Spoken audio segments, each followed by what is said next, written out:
The story instigated in a particular era, at a certain academy, where some believed that swordsmanship was justice itself, while others felt that magic was everything. Both parties clashed over their respective authorities, and at such a crucial time, those living in the present were utterly unable to contend with the situation.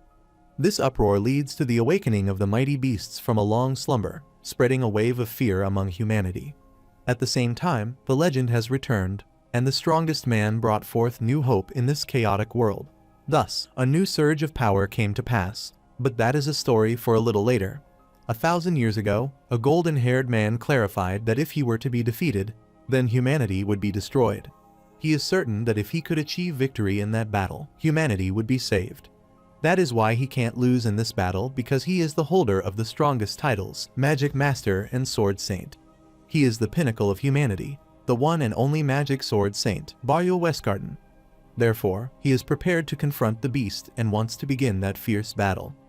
Baryo lunges toward the beast, emanating an overwhelming aura to strike his opponent. However, the bastard dodged his attack, so Baryo found it impressive, and he created a magic circle that exuded several slashes, and he asked the beast what he thought about it. The beast covered his body with a barrier, telling Baryo that it had no effect, so it's his turn to attack. He launched a substantial strike toward Baryo that made it hard for him to block it, so he cursed the beast. However, he didn't lose hope, so he used his special magic prism ruler, thus gathering all the elements. He clarified that this is originally an attack magic in his hand, but it can cut down everything in this world, becoming the strongest sword. After imbuing his sword with those elements, he told the beast that the real show starts now and wanted him to taste the strongest power of humanity to his heart's content. After some time, the blood is dripping down from the beast's injury, and Baryo is also injured due to the effect. The beast never thought Baryo could wound him this deeply, which is unexpected for him. Baryo smirked, asking him if that was his way of praising him, so he thanked Jirenhal and lunged toward him to land another substantial attack. Meanwhile, outside the tomb, the 4 demonic emperors came onto the cliff, and the leader was aware that the Magic Sword Saint and the Absolute Demon King were fatally wounded. That was the perfect opportunity for them to seize, so all of them raised their hands and cast a giant magical circle above the tomb. The lightning struck inside the tomb, and the person smiled cunningly, requesting His Majesty's forgiveness, as it was for the future, which would be 1,000 years from this moment. Meanwhile, the massive energy accumulated at the tomb while Baryo is attacking the beast. Jirenhal is startled upon seeing this, as he realizes what is happening, and Baryo is shocked as well. Shortly, they are swept up in that energy. That was an attack using demon magic, but the Demon King Jirenhal was also killed. While Baryo is falling, he continues to try to figure out the identity of the person behind this. As soon as he fell down, it started raining, and Baryo wondered if he was going to die there in that situation. Even during his last breath, he is still thinking about whether humanity would be saved and is worried that it might perish as well. He reached out, as he is the pinnacle of humanity and the strongest sorcerer sword saint. He cursed his fortune as he wanted to protect humanity until the very end, but that is how it ended, and he died on the spot. 1,000 years later, at Burrito Academy, in his second year, Daria Westgarden was being bullied and requested his comrade to stop it. However, another student told him to shut up and then punched him forcefully, which caused Daria to fall a considerable distance. Other students were startled on seeing this, wondering if Daria was okay, and mocked him for being so weak and pathetic. The brown-haired student approached him, telling him that looking at him made him sick because he was half one. He is annoyed as Daria is studying both magic and swordsmanship instead of choosing one. He clarified that after selecting one of the skills, he should strive to master it, as that is his norm in this world. He realized that only then could he finally acquire decent power. He stomped on Daria's sword and book as he tried to lean both. The student is annoyed as he can't even use magic beyond the beginner level, and he is just a weakling who swings a sword around. He furiously grabbed his collar, telling him that he was an arrogant and useless person, then threw him against the wall.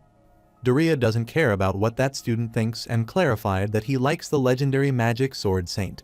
Since the Sword Saint has a power that surpasses common sense, combining magic and swordsmanship, he wants to become someone who protects many people.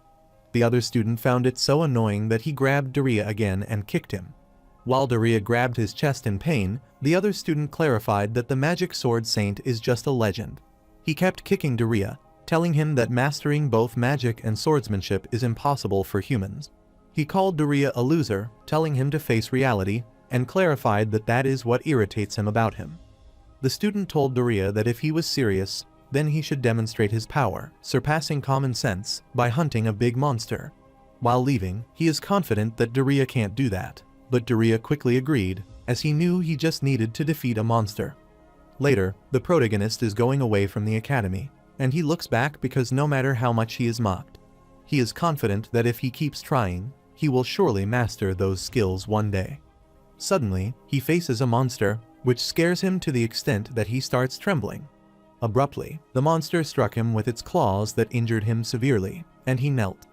While the beast is roaring, Daria tries to reach out, wondering if that is how he will die. He thought, just like the magic sword saint spoken of in legends, that no matter what happened, he wanted to become someone who protected people, and he wanted to become that. Suddenly, a bright light shone from the sky, startling the beast, so he looked up. Abruptly, he felt an energy surrounding Daria and Birua, and their soul entered his body. Birua stood up, looked around, and wondered what was happening, as he should have died. He tried to stand, but because of the injury, he coughed up blood, and he discovered that it was not his body. While he was wondering what that wound was, he tried to heal his injuries, as he possessed a magic power, and so he did. He looked at the monster, wondering if that injury was inflicted on this body by him, and he saw blood dripping from his claws. The monster lunges toward Daria, making him realize that he is coming at him. He covered his hand with flame, telling the beast to stop, because the person standing before him now is a different person than before. He burned the monster to kill it, and in the end, it died. But he looked around and tried to figure out what had happened to him. After some time, he is relieved to emerge from the forest finally, and he looks around at the buildings, realizing it is a great city. Then he looked at the people around him, who were well-dressed residents of the town, with its beautiful streets. The protagonist admitted that civilization is more advanced than in his time. Just as he had expected, during the decisive battle against the demon King Jurenhal, and due to an attack by a demon tribe, he indeed died. Since he was unable to fulfill his role of protecting humanity, his soul was trapped in deep regret and was bound to this world for an extraordinarily long time. He was amazed to learn that even after he died, time continued in the real world. Therefore, it wouldn't be much surprising for him if decades had passed. After examining his uniform, Daria realized that the owner of this body was a student. After giving it some thought, the protagonist is certain that he should be able to gather various information if it's an academy, so he decided to visit the academy first. While at Burrito Academy, the two major departments are the Department of Magic and the Department of Swordsmanship, as it is one of the largest academies in the country. After arriving at the academy, the protagonist stood before a monument and remarked that it was imposing. He looked at the statue and wondered if it was made to honor him, so he quickly saluted the statue. However, his face soon turned pale as he realized it was his statue. He began reading the details, which stated that it was the legendary magic sword of the saint and the demon king's site of their decisive battle. He felt annoyed as he realized this academy might be built on that wasteland. He found it hard to believe, so he grabbed his head because that place was a barren land, and wondered how it could develop so much in just a few decades. Abruptly, he heard two students conversing about the year's marks, exactly 1,000 years since the magic sword saint defeated the demon king. The protagonist's jaw dropped in shock, and he felt like a thunderbolt had struck him after hearing them. While the other student is surprised to listen to this, he wonders if the magic sword saint exists, but his comrade is unaware of it. Daria shouted in utter shock that it had been 1,000 years, but not just a few decades, which startled all the students. Daria tried to understand why he suddenly woke up after 1,000 years. He looked at his hands, trying to figure out what had happened to the soul of the body's original owner. Furthermore, he didn't defeat the demon king, but the demon tribe's attack killed him. He wanted to learn what happened to the demon tribe that killed both him and the demon king. Daria realized that he needed to investigate the past 1,000 years properly, and he decided to leave. But before he could go, the brown-haired student approached him and realized that he didn't look well, so he wondered what the reason was. Daria looked at him and asked if he was talking to him. The other students clarified who else he was talking to, as he is an idiot who chose both magic and swordsmanship. The brown-haired man went near him as he heard that he had gone to the forest, but it seems like he ran away in the end. Daria is a bit annoyed, wondering who they are, and suddenly, memories start flooding his head. He grabbed his head as these are the memories, and realized that it is because of this guy that Daria got seriously injured. Since Daria admired the magic sword saint, these students made fun of him for it. But trying to get back at them, Daria got seriously injured, so he didn't want to let it slide. He glared at them as he finally remembered everything that annoyed the bully. While approaching the bully, the protagonist remembers that he is Daria Westgarden, a second-year student in the magic department. He started exuding magical energy and clarified that he would become the magic sword saint in this era. The other two students lunged toward him, wanting to make him laugh, thinking he was a pathetic weakling. The protagonist decided to fight back and clarified that he would go easy on him, but not to the point of death. He summoned his aura blade, wanting them not to scream pitifully, and he quickly struck them. The bully is in complete shock as his two comrades were thrown far away. The protagonist uttered that they kicked and punched Daria, so that he might have felt much more pain than this. The bully gets worried on seeing this, wondering what is going on. While the protagonist lunges toward him, he wanted him to watch closely, as that is the swordsmanship of the half-one that he mocked, and he strikes him. The bully tried to block his strike, but soon his weapon was knocked away. The protagonist quickly stared at him and attacked him, throwing him far away. The bully was slammed to the wall, which inflicted severe injuries on him, and he started trembling on seeing Daria. Daria clarified that he is lucky because he is kind and ordinary. Otherwise, his life would have ended there. The bully was scared as he saw Daria pointing his sword at him, and he covered his face out of fear. Daria looked at him, sighing as he decided to let him off with this much, and he decided to leave, so he bid him goodbye. The bully is stunned to see this, wondering if he is fine with this, as this was his chance to get revenge for everything. The protagonist rubbed his head as he told him that he didn't understand anything, because if he continued any further, Daria would be sad, as that was the kind of person he was.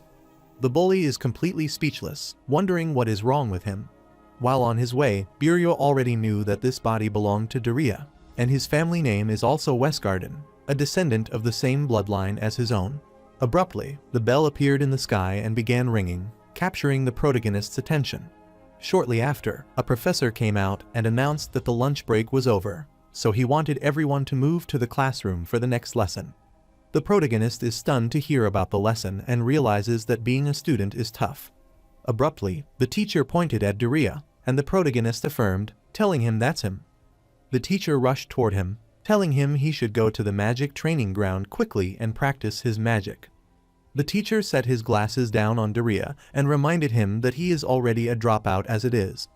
After the teacher left, Daria realized that he had many enemies, but he had thought about magic after 1,000 years had passed. He is wondering how far technology has advanced, and he wants the new era to prove it to him. After a while at Burrito Academy's magic training ground, a student tries hard to demonstrate a lightning ball, and it finally strikes the dummy. The other students were astounded to see that his magic had hit the target and found him a fantastic magician. Meanwhile, Daria saw this from far and felt disgusted, wondering what that was, and couldn't believe they had this level of magic standard. He remembers that even kids from 1,000 years ago were better than this. He kept pondering how magic could regress this much over thousands of years. Momentarily, the teacher approached him, accosted Daria, and reminded him that he doesn't have such a privileged position that allows him to observe from there. He settled his glasses, telling Daria that he was not blaming him because he couldn't even use beginner magic properly. He grabbed his mustache, started twisting it, and was sure that even if Daria wanted to join the class, he couldn't do it. Daria accosted his teacher and asked how good he is at magic. The professor explained that he can use all intermediate magic along with multiple advanced spells. Since magic has 4 categories, including beginner, intermediate, advanced, and special. Daria remembers that in the past, he was able to use everything up to the advanced level, and was finally a full-fledged magician. He realized that even magicians had grown weaker, and the teacher was startled, wondering what he meant by this. Daria confidently accosted his teacher and clarified that they should have a magic duel. He wanted to experience his teacher's amazing magic up close. The professor thought he was cheeky. Then he grabbed his glasses, wiped them, and didn't think he was so foolish that he couldn't even understand the difference in their abilities. He wore his gases back, agreed with his request because that is a part of education as well. The teacher approached Daria, wanting to make him aware that there was no comparison between Daria and him. Shortly, they were at the arena surrounded by all the students who were amazed because a dropout like Daria dared to challenge the teacher to a magic duel. The students wonder if Daria is going to do it because the teacher can use advanced magic. After a while, the professor asked him if he was ready, and the protagonist affirmed. Therefore, the teacher decided to show him advanced magic, which students don't usually get to see. He smiled wickedly, telling Daria not to worry, as he would adjust the power, and then he used his advanced magic to fire a flash bullet. Several bullets were slowly approaching the protagonist, but he got rid of them with a single gesture of his hand. The teacher is dumbfounded after seeing Daria's magic, which even broke his glasses. Daria inquired if that was all and clarified it was a special occasion, so he wanted to show his teacher a special grade magic trick as well. He started demonstrating his magic with the hope that his teacher would realize that between them, there was no competition, and he created a powerful magic circle. He demonstrated a special magic that left the professor speechless, as it was impossible for such a dropout student to perform such a feat. Daria then used special grade magic Azure cut down on his professor, but he didn't intend to harm his teacher, so it went away from his side. The teacher is so scared that he is out of his mind, and Daria inquired what the matter was. He wonders if his teacher thinks special grade magic would hit him, and he clarified that he wouldn't do something like that in a mere magic duel. However, he warned the teacher that if he continued to look down on him, he might accidentally hit him next time. This sent chills down the teacher's spine, but he soon calmed himself down and remarked that he recognized Daria Westgarden's abilities. He admitted that the magic Daria used surpasses him, and that is a fact that he can't deny. This creates chaos among all the students, as they cannot believe what they heard, that Daria magic surpassed their teacher, which is incredibly powerful. The protagonist is delighted after hearing this because, from this moment on, there will be fewer people mocking him. While he is lost in his thoughts, his teacher has a question to ask and inquires about how he gained such power. Daria is left speechless after facing this question, and he starts sweating as he thinks about it, unsure of how to explain. He knew he couldn't tell them that the magic sword saint from those years ago was inside him, but he knew they wouldn't believe that. The protagonist rubs his head and explains that he grasped the knack of magic. The teacher didn't believe his lie, as that alone shouldn't be enough to make Daria stronger than him, which scared Daria. The teacher clarified that whether it is skills or magic power, he is vastly different from his previous self. Daria started laughing after hearing this, telling his teacher that it was true because the magical skills and knowledge were inherited from his past life. The amount of magic power depends on the soul, not the body, of the wizard. Daria is certain that if he weren't a different person, he couldn't change dramatically in just one day. All this makes him wonder if he should tell his teacher everything. Before he could tell the truth, he heard some noise, so he looked back and saw a monster appearing at the academy. The teacher is surprised to see that, wondering what that is, as he has never seen such a monster before. Daria is shocked to hear that the teacher has never seen it before. When this monster inhabits this area, he raised his hand, uttered whatever the case may be, he would get rid of them, and he struck one of them with his thunderbolt. He remarked that the monster was just a small insect, and the monster started attacking him. Daria quickly got rid of their strike with his fire and couldn't believe those monsters thought such an attack would harm him.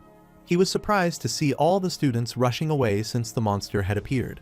He can't figure out why everyone is in a great panic when, as a magician, they should be able to trounce a beast like this. He is amazed to see his teacher willing to fight beside him, and his teacher clarified that as a mentor, he can't run away. Daria realized it was an era where the overall ability of the magicians had declined. The teacher raised his cane to use his skill Flash Rain, and the flashes started falling on the monster, but many of them were unharmed. The protagonist is concerned because in this era, a monster of this level is a sufficient threat to humanity.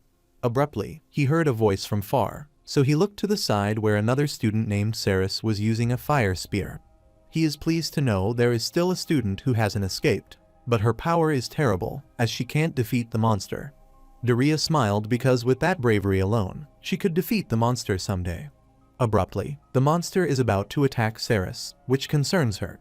Daria quickly rushes toward her to take her away and clarifies that she can become stronger from this moment onward. Saris started blushing upon seeing Darien, and the protagonist told her to burn this into her memory. Even Fire Spear depends on how she trains. He summoned Fire Spear and said to her that it can become the most potent magic if used properly. As several monsters appeared before them, Daria asked her if she was ready for a serious strike. While Saris is in awe, Daria tells her that the sorcerer's sword saint is entirely different. He launched the Fire Spear toward those monsters that cause explosions and burned several of those beasts. The protagonist told her that it is entirely different from the magic of this era. Saris is thoroughly impressed by his magic, as that is amazing. Momentarily, the remaining monsters charge toward Daria, and he is amazed to see that those monsters have closed the distance. He rambled that no matter how skilled the magician is, there is a brief moment of vulnerability when they cast a spell. Therefore, the protagonist told Saris that the correct approach when fighting a magician is to close in. But that is only if the opponent is an ordinary magician. As soon as the beast gets close to Daria, he kills it with his aura blade and clarifies that he is at the pinnacle of both since he can use magic and swordsmanship. However, he is unfortunate to tell her that, for her, close combat is the specialty of swordsmanship. Then he used a special move, Air Dance King Storm, to fly in the air and severed the beast into several pieces. After descending, Daria is sure this will wipe out all the monsters in the vacancy. The teacher was so surprised that he took out the new pair of glasses, and Saris was amazed on seeing this. Daria is glad because even in this body, it was an easy win for him. After some time at Burrito Academy Library, the protagonist felt excruciating pain as his entire body hurt after the fight. While resting, he looked around and saw all the students staring at him. Daria felt nothing immediately after the fight, but the pain came over time, so it seems impossible to move as before without training this body. He sits straight as he is planning to create a training regimen after finishing these books. After the monster attack, the Academy took the situation seriously and decided to suspend all classes for a while. Daria closed the book as he had time and then started investigating after his death. As he expected, all the history books state that he defeated the demon king Jurenhel. According to history, the magic sword saint, exchanging his life, managed to defeat the demon king Jurenhel. The demons, after losing their king, were driven to the ends of the continent, and the magic sword saint who saved humanity has been told as a legend for 1,000 years. However, the protagonist discovered that the demon that killed Burrell and Jurenhal never appeared in history. He can't find any evidence of attacking humans, so he wondered where it had disappeared to. He worriedly rubbed his head as he didn't understand anything. Abruptly, Daria heard some noise, so he looked around and saw Saris practicing her magic. He approached her, inquired if she was practicing, and Saris was startled to see him. She affirmed, telling him that the magic training ground is off limits until the monsters are cleared out, so she is training there. She quickly bowed before Daria to express her gratitude to him and thanked him for saving her earlier. Since Daria left before the teacher asked him how, he suddenly became skilled in swordsmanship, which is why she couldn't thank him. The protagonist agreed, as she was right, and remembered how he had run away because he couldn't answer his teacher. Saris was surprised to see Daria fight and remarked that he had gotten strong. She started training again because she also wanted to be strong enough to defeat a monster. She looked at him, smiled awkwardly as her magic vanished after a while, and clarified that she seemed to be a dropout no matter how hard she tried. Daria wondered if she was disappointed in her inability to grow as she wanted. He is sure there might be a reason why she can't even master beginner magic, and he supposes she might have been born with an unusually small amount of magic power. Therefore, he told her to show him her hand, and she reached out to show him her hand, but wondered what the reason was.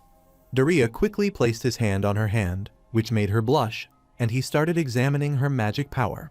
He is startled as he senses a strangely tremendous amount of mana in her body and wonders what that magical power is. Abruptly, he opened his eyes as Saris took away her hand and asked what the matter was. Daria is dumbfounded because it's so much, even if not as much as he has, and it's rare to see this level even in his past life. He explained that it's not that she has too little magic power, but she has too much to control.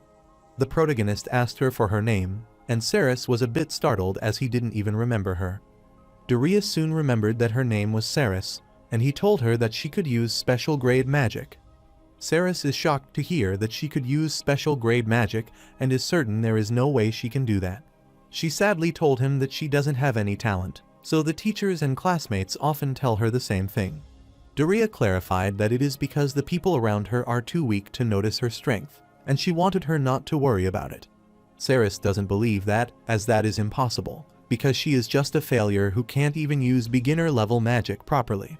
Daria accosted her and asked if she wanted to become strong or if she was content staying weak.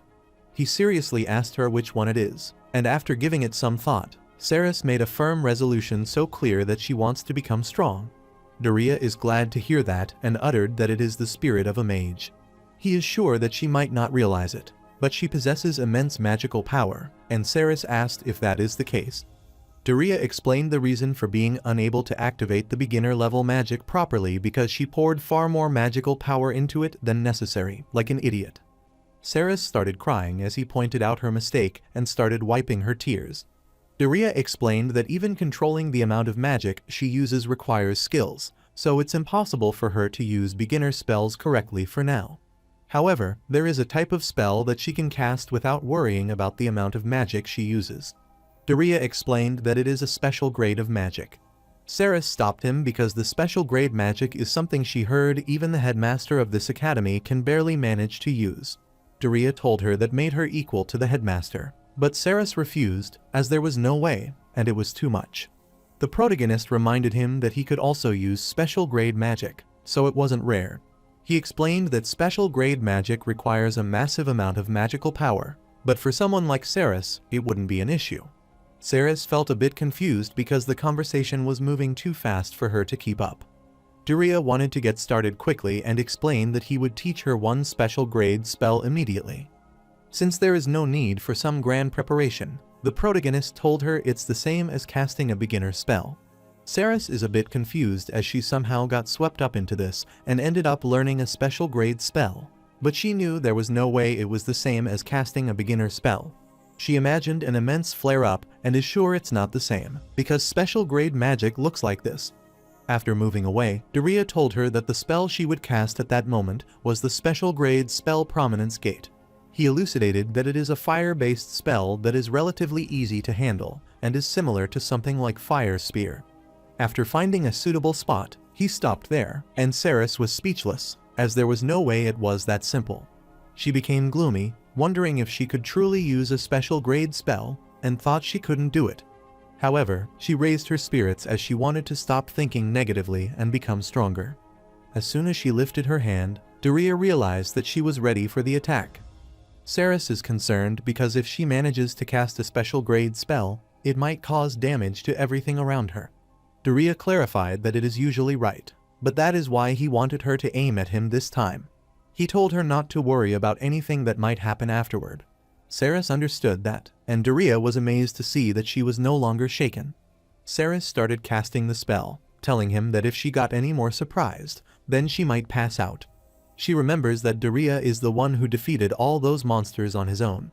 Hence, she agreed to believe in him. As soon as she started casting the spell, a vast, massive circle appeared beneath her. She finally managed to create a gigantic gate behind her. She stared at Daria as she was prepared to attack him, and as soon as she pointed at him, the prominent gate opened, and massive fire went toward him. As she looked back, she was delighted to see that Daria had helped her succeed. Daria praised her for doing a great job, and with the flicker of his hand, using Tyndall elimination, he managed to extinguish the fire.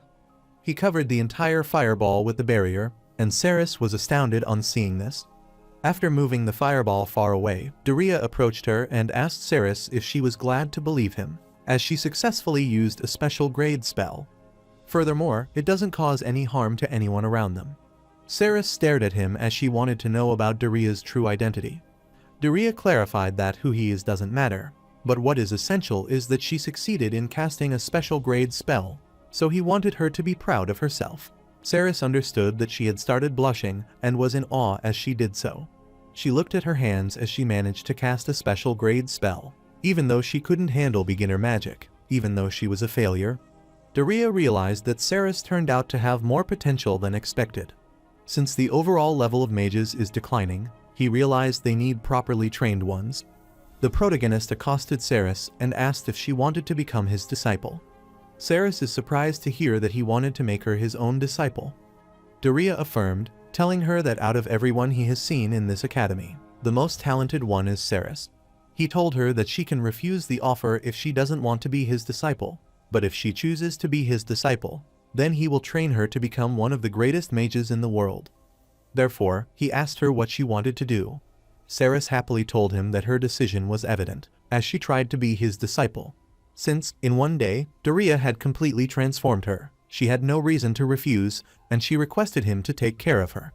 After some time, they were in the forest, and Daria accosted his disciple, asking why they were there, out of all places. Ceres is mortified, but she explained that her practical magic grades were so bad that she was given an extra assignment. Daria wondered what extra assignment she had, and Ceres explained that she needed to make it to the altar deep within this forest. Then she has to channel his magic into the device there, as that is the task. Ceres asked him if he didn't get the same assignment and is sure that he hasn't completed it yet.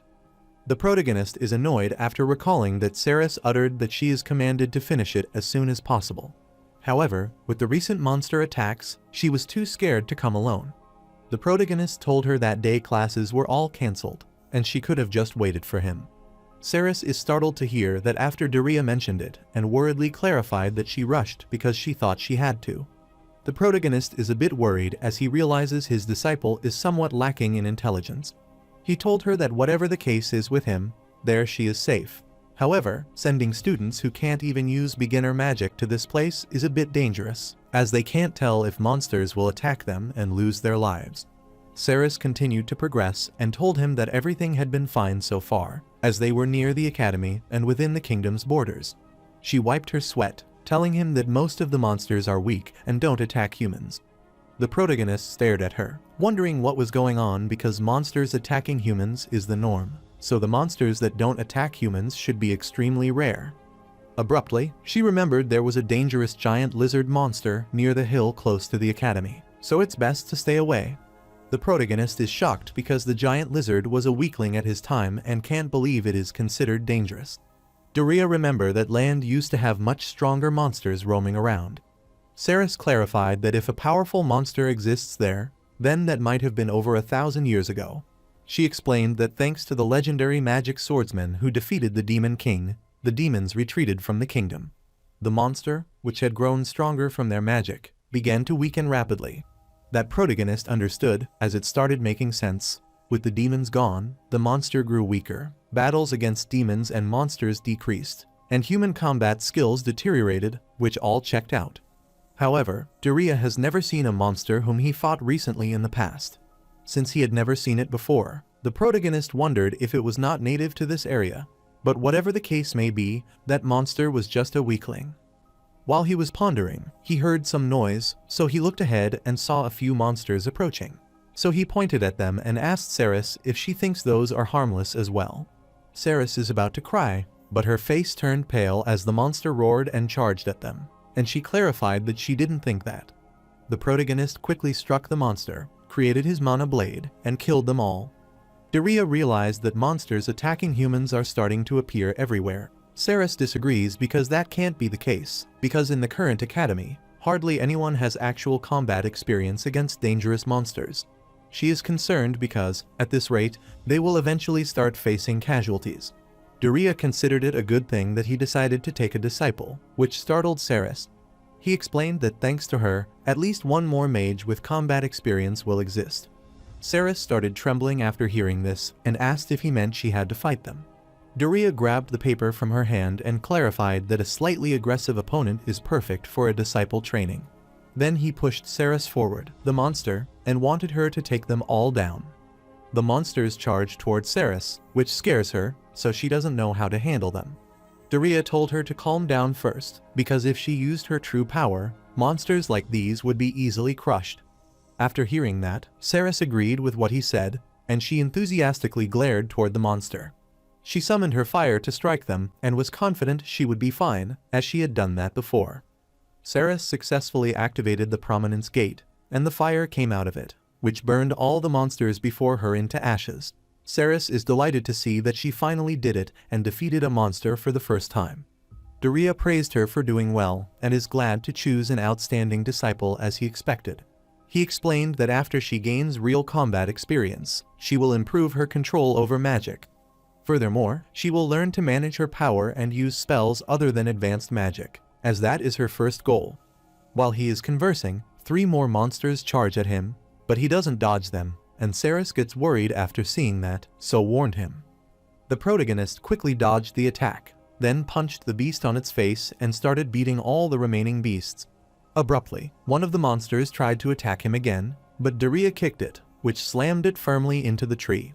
Daria clarified that he liked her as a mage and wanted her to learn how to handle something like this as well.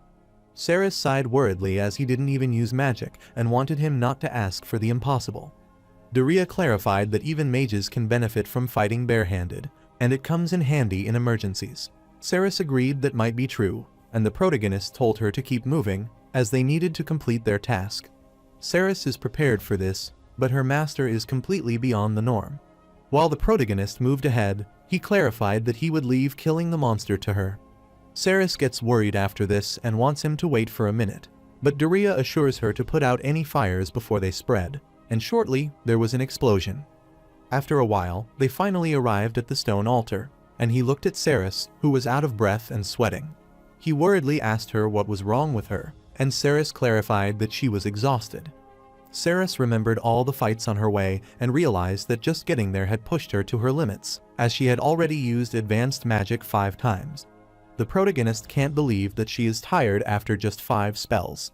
Ceres' face turned pale, and she became gloomy because trying to reason with him was a mistake on her part. However, she is glad to see that they managed to reach the stone altar somehow. She rushed toward the altar because after she channels her magic into the device, the assignment will be complete. However, the protagonist is startled as he senses something, so he tells her to stop, and Ceres is startled as well. Suddenly, a shadow reaches toward them, and a monster jumps above Daria toward Ceres. The protagonist told her that they have got a big one coming at them. The beast stared at Ceres and roared loudly, which pushed Ceres back, but Daria protected her. The protagonist realized that even mages from 1,000 years ago would have struggled with this thing. The monster charges toward them, which scares Ceres, so Daria knew this was too much for her, so he had to take it down himself. Abruptly, the beast used his magic and started lifting the fragments from the ground, stunning the protagonist. Daria realized that the technique uses a fragment of the ground as a weapon, and is quite a skillful move. While the beast was throwing fragments toward him, Daria started rushing away and instructed Ceres to protect herself while he held it off. He looked at Ceres, prepared to attack the beast, and was glad to know that she hadn't run away last time either. Ceres decides to be honest with him, so she clarified that she is still not confident that her attack will work. Furthermore, her body wouldn't stop trembling as she thought she should probably run. But she didn't want to run because her master was watching her. The beast noticed that she was ready to attack him, so he started throwing the bricks toward her. Daria apologized to the monster because his disciple is giving it her all, so he wanted to get rid of everything in her way. So he rushed in front of the monster and wanted Ceres to show her courage and her full force attack on him. Ceres affirmed, so she decided to show him her strength, and she opened the Prominence Gate. A massive flame came out of the Prominence Gate, which swept away the beast in it. After the fire is extinguished, Ceres is glad as she somehow managed to defeat it. The protagonist went to her and remarked that she had done well, so he was sure that no one would dare to call her a failure anymore. Ceres smiled awkwardly as she told him that no one from the academy saw her defeat the monster, so she was sure they might think she was lying. Daria is sure that they might say that about the monster, but there is no doubt that Ceres' reputation has changed. A bright light began emanating from the altar, which filled the entire space. The protagonist realized that the magic transmission device for the assignment had sent the magic channeled directly to the academy. Since the magic carries faint traces of its owner by sending it to the academy, they can identify who completed the task. However, the real question is something else, and he asked her what she thinks happens when advanced magic strikes the device. Ceres worriedly started trembling as she realized that all the magic power from the advanced spells was sent to the academy. The protagonist affirmed that she was correct, but suddenly the altar began to break, and immense energy emerged from it. The protagonist is glad to see that, but Ceres starts crying after seeing this, as she is confident she is going to get scolded later. However, soon her energy arrived at the academy, which captured all the students' attention. After a while, the teacher accosted Saris, and Saris worriedly clarified that there was a reason for this. The teacher explained that, regardless of the cause, there is no excuse for destroying a sacred monument. Saris started apologizing to her teacher, and the protagonist started laughing after seeing her so concerned. The teacher is worriedly asking Saris what does she thinks the legendary magical sword saint would have said about this if he were alive. Daria hardly manages to stop laughing as he probably wouldn't care at all. The teacher wonders how Daria is sure that the magical sword saint would know that. The teacher decided to acknowledge that Saris had completed the assignment, and the magic scent was unmistakably Eltarl's, which pleased Saris. However, he is confused because, just like Westgard and Saris, he was considered a failure until recently, so he wondered what had happened to the two of them. The protagonist clarified that Saris didn't suddenly change, but her latent talent was just overlooked by everyone but him, and that is the reason. The teacher is astounded on hearing this, so he asks Daria what his true identity is. Daria is shocked to hear about that, but he tries to change the subject, remembering that he was assigned the same task as Saris. But since the device is in pieces, he cannot channel any magic into it and asks if there is some exception. The teacher is already aware of his abilities, so he exempted Daria from the assignment, and the protagonist affirm. The teacher is aware that if Daria tried to complete the task, he would probably destroy the monument as well. He looked to the side and was startled to see that both of them had already escaped. He then told Daria that the discussion wasn't over. While the protagonist wanted to go check out the public reactions, Saris looked at her teacher's furious reaction and asked if that was all right. While on their way, they heard some students gossiping that Daria is the age when the monsters attacking the academy were defeated.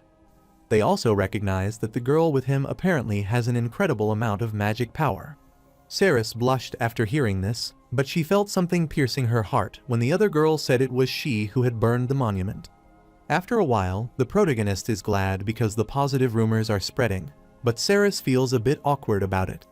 Daria asked if she felt uncomfortable, and he was startled to hear some noise as he looked at the side where several students were gathered, so he wondered what was going on. After a while, the white-haired student approached the protagonist and asked if he was Daria. The protagonist affirmed that he is Daria, and he asked who he is. Saris whispered in his ear, telling him that the person is a famous genius swordsman.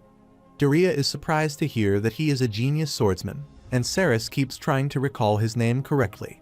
The student clarified that he is in his third year in the swordsmanship department, Flem Riker. Flem found himself in a rather complicated situation, so he asked Daria if it was possible. Then, he would like to spar with him, as he was the mage who had saved the academy, and he had reached out to him. The protagonist is surprised, as he had wanted to spar with him out of the blue and asks for the reason. Flem clarified that the Supreme Swordsmanship Council is concerned about the monster attack incident. They don't like the fact that the person who saved the academy was a magician. Therefore, they ordered him to spar with that person and demonstrate that he is more capable of proving it to everyone around him. He found it embarrassing, but he clarified that they are only concerned with protecting their authority. Daria thought for a whole, then apologized and asked what the Supreme Swordsmanship Council is. Saris is shocked to hear that, telling him that she has been thinking this for a while, but he has been forgetting too much lately. The protagonist is mortified upon hearing this, and Saris whispers so that he understands that the Supreme Swordsmanship Council and the Central Magic Institute are the two main institutions of this country. The swordsmanship organization that governs all swordsmen in the nation is the Supreme Swordsmanship Council. Meanwhile, the organization that oversees magicians is the Central Magic Institute. Both institutions hold significant power, and the two institutions have been at odds for a long time. The protagonist wondered why they were at odds, and Saris explained that they had been fighting over which was superior, magic or swordsmanship. Daria found it ridiculous as it would depend on the situation. Saris thinks that as well, but because of those conflicts, it's a fact that magicians and swordsmen don't get along well. The protagonist finally understood who they were, and Flem inquired if he would spar with them. He clarified that he would appreciate it if he could accept and wanted him to do him a favor. The protagonist agreed to spar with him, as it's a good opportunity to gauge the current level of swordsmanship.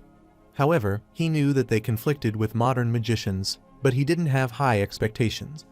Daria remembered that Flem is called a genius swordsman and asked if that is true. Flem clarified that it is not impressive, but he happens to like swords a little more than most. and he exudes his aura. Saris explained that Senior Flem is known as the strongest swordsman in the academy, so she requested Daria to be careful. The protagonist looked at her and happily told her not to worry, as her master isn't just at the top of the academy, but he is the one who stands at the pinnacle of the world. Later, at Burrito Academy Arena, Daria is amazed to look around, as he hadn't known there was a place like this inside the academy. Then he looked to the side and saw Saris cheering and waving at him. However, she is pushed back by all the fans of Flem, who wish him good luck and want him to look this way, so Daria feels strange seeing that. Flem picked up a wooden sword, telling Daria he would use this sword and wanted him to feel free to use magic as he liked. Daria is startled to hear about the magic. Then he grabs the wooden sword and clarifies that he has no intention of using magic, which shocks Flem. He wanted to stick to swordsmanship.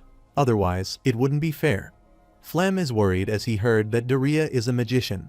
The protagonist clarified that he used magic, but that doesn't make him a magician. Flem furiously stared at him and explained that he understood. Then he left for the arena. The protagonist noticed that he was angry but wanted to know the reason.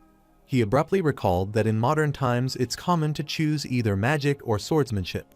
So he supposed Flem might think that someone who decided magic might have picked up a sword for fun. However, he recalled that he had used swordsmanship techniques to defeat the monster, and supposed the information hadn't gotten across properly. Still, he decided to apologize for the misunderstanding as he didn't mean to insult him. But he takes pride in his swordsmanship, so he exudes his aura. He lifted his sword and was sure that if they crossed swords, then Flem would understand it quickly. Flem glared at him and uttered that if he was saying that, then he should show him the swordsmanship of someone who uses magic. He told Daria that they would start on the count of 3, and Daria understood. Flem began the countdown that thrilled everyone gathered at the stadium. On the count of 3, Flem charges toward Daria and strikes, but he is shocked as his opponent blocks it. He kept trying to attack, but all of Flem's attacks were being stopped easily, so he decided to show him his best strike and wanted to see what would happen next. This attack dispersed dust around the protagonist, and as the dust disappeared, Flem is shocked to see Daria unscathed. Flem's jaw dropped with shock as it is impossible to have such a high level of skill, and Daria is also able to use magic. He again rushed toward Daria to deal a substantial strike, and wondered if he was like the legendary magic sword saint. Flem is unable to land any strong attack at him, but he is surprised to hear Daria saying that it is not bad. Shortly, Daria's sword broke down, and he clarified that it had been a while since he had such a satisfying fight. Then he threw his sword down and clarified from that moment onward, he wouldn't hold back anymore. The protagonist created a small magic circle that helped him pick up another sword. He grabbed the sword and was eager to continue the fight, which confused Flem. Daria started exuding his aura and wanted to make this sparring fun. He rushed toward Flem, who swiftly appeared before him and was about to strike him. However, Flem's timely response helped him dodge the strike, and he rushed back. However, Daria again tried to attack him, which concerned him. The protagonist told him it was too bad, as it was the opposite. Then again, Daria wanted to attack him, but Flem dodged it again. He remembered that Flem is a swordsmanship genius, so he quickly struck him again. Flem blocked his attack, and he was amazed because, even though he was not holding back, his opponent showed no sign of tiring yet. He recalls that even 1,000 years ago, he was referred to as a genius. Abruptly, he rushed at the back of Daria and tried to attack him sneakily. But Daria quickly blocked his attack, which left everyone in awe, as he is impressive. The protagonist looked at his sword, which was starting to break, and realized that it was too fragile. Flem remarked that his attacks are too strong because this sword has never even had a crack before. He is a bit mortified, as he owes Daria an apology because his swordsmanship is genuine, so he apologizes for doubting him. Daria uttered that Flem is a very principled person, so he doesn't dislike that, and Flem thanked him for the compliment. Daria clarified that since they have fought seriously, he can call him by his first name, and he doesn't need to be formal. Furthermore, he is his junior, so he doesn't need to be formal with him, and Flem looked at his aura and remarked that he is an assertive junior. Flem affirmed as he finally understood it, and he wanted to finish this before the sword breaks. The protagonist is glad to hear that because that is precisely what he wants. Flem pointed his sword toward him as he tried to challenge him with all his heart and soul. So, he unleashed his strike at him, using his skill, Unyielding Flash. After covering a certain distance, Flem's slash diverges into several slashes. Daria clarified that it is beyond a student's level, but if he can't read this much, then he can't call himself a sword saint. He kept dodging all those slashes as he approached Flem, and finally, after getting near him, he put his sword to his neck. Flem dropped his sword, telling him that he felt like he was fighting a sword saint, and started laughing. After a while, Saris rushed toward the protagonist, telling him that he did great, and Daria thanked her for the support. He is startled as he hears Flem fans shouting that even if he lost, he is still the best, the coolest, and so dignified, and Daria is annoyed upon seeing this. After the students left, Flem reached out, as that was a great spar, and thanked Daria. Daria shook hands with him and remarked that the pleasure was his. However, he wonders if that is okay, as he thinks the Swordsmanship Council ordered Flem to defeat him. Flem agreed because the Supreme Swordsmanship Council would be angry if they found out he had lost to someone who used magic with a sword. Furthermore, he might get expelled from the Swordsmanship Council. Daria is infuriated as they created factions between magic and swordsmanship, which is a foolish story. He thought everything would be resolved if there were a faction that accepted both magic and swordsmanship. Saris can't understand him, wondering what he is talking about. Daria excitedly told her that he was going to create it, and Saris felt dizzy after hearing that. Flem asked what he was going to develop, and the protagonist clarified that he was going to create a faction, which shocked him. Daria uttered that it doesn't matter if they are a magician or a swordsman, but he will certainly make a new faction. The following day, Daria was in his bed when the bright sunshine in his eyes woke him up. He went into the bathroom, looked in the mirror, and couldn't believe he was still in his original body that day, since it has been several days since he took over Daria's body and there is no sign of Daria's soul coming back. Another day in his life commenced like that. After a while, he is eating breakfast on the bench, and he remembers that since he woke up after 1,000 years, there has been a great deal of activity.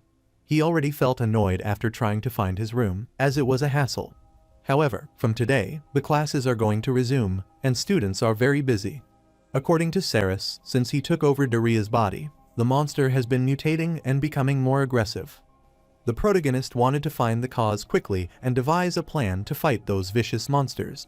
He needs to untie the magicians and swordsmen of this era and rebuild everything from the ground up to face those monsters. While he was going to his class, he saw everyone staring at him, staringly and gossiping about him. However, Daria is aware of a current conflict between magic and swordsmanship, which is also the reason he decided to create a new faction. But things are taking a strange turn. He heard students worriedly gossiping that if they're not into him, they will be targeted by the Central Magic Academy.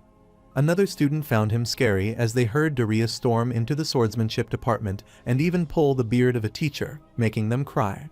Daria gets worried after hearing this and wonders if he messed up his approach. After he arrived at the class, Saris waved at him and wished him good morning. She told him this seat is free, and Daria wished her good morning as well. However, he is pissed to see students gossiping even in the classroom. The students thought it was heretic as Daria thought there would be a faction without the conflict between magician and swordsmanship, as it's impossible. After a while, Daria couldn't take it anymore, so he stood furiously, slammed the desk, and cursed it. Then he pointed toward the students gossiping in the back and said they were being too noisy. After quieting them, he furiously sits on the bench and is a bit annoyed. But Saris told him that not everyone is a bad person. She remembered that Daria placed the banner regarding the new faction creation and remarked that his methods are pretty noticeable, but the protagonist wanted to put it aside. Soon, the teacher arrived in the class, and they were all glad to be gathered there. He clarified that, starting that day, they would resume the classes that had been interrupted. The teacher explained that it took a few days for the chaos from the monster attacks to settle, but he wanted to work together to catch up on the lost time. He started casting a spell and clarified that the day's lesson is about the impact of the two major organizations. The Central Magic Academy and the Supreme Swordsmanship Council deeply affect their status in society. Daria is annoyed, wondering why the teacher chose this topic out of all the others. The teacher wanted to review it first as a magician. They are only affiliated with the Central Magic Academy. The affiliated magicians are recognized for their talent and skills and receive generous treatment from the country in all aspects, which is why they are highly respected. The protagonist is worried because, in this era, magicians and swordsmen are considered to have high status, which is why everyone is scared of the backlash from their affiliated organization. However, Daria is still unwilling to give up on creating a new faction, and he again displayed the banner to welcome magicians and swordsmen in establishing a new faction without conflict. He worriedly looked at Saris and asked if it was okay for her to help him because the Central Magic Academy would target them.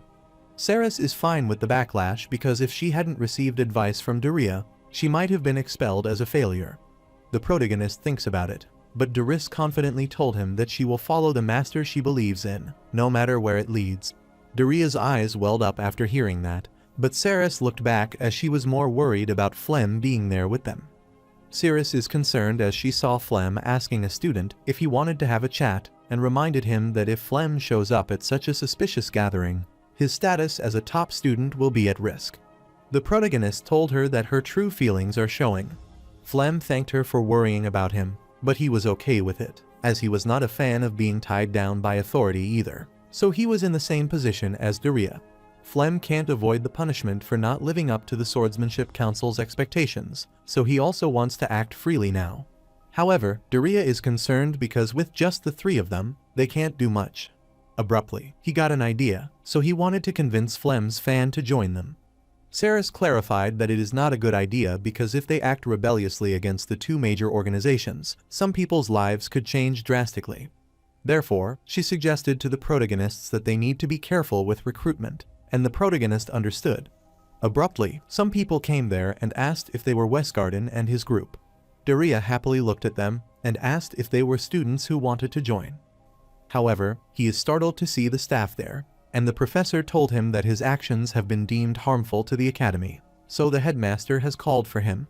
They grabbed them as they wanted to escort him immediately. Saris worriedly reached out to Daria as she was being dragged away, and the protagonist told her to calm down. While capturing Flem, the teacher worriedly asked why he was involved in this.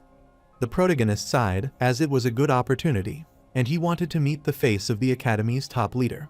After some time, they were all standing before the headmaster along with the teachers.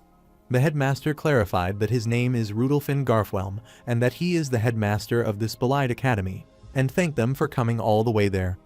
The protagonist looked at his headmaster's hand and realized that he was a magician. He inquired if the headmaster is dissatisfied with his actions.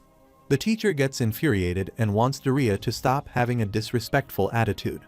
Rudolfin stopped the teacher and agreed that it was true that magic and swordsmanship were currently in conflict, but he wanted Daria to take a closer look. He gave an example that the teachers of both magic and swordsmanship there do not fraternize but maintain a delicate balance and have achieved the peace of this moment. However, he is concerned that Daria activities might destroy that peace in this academy, and he supposes it might even destroy it in the world, so he is a dangerous element.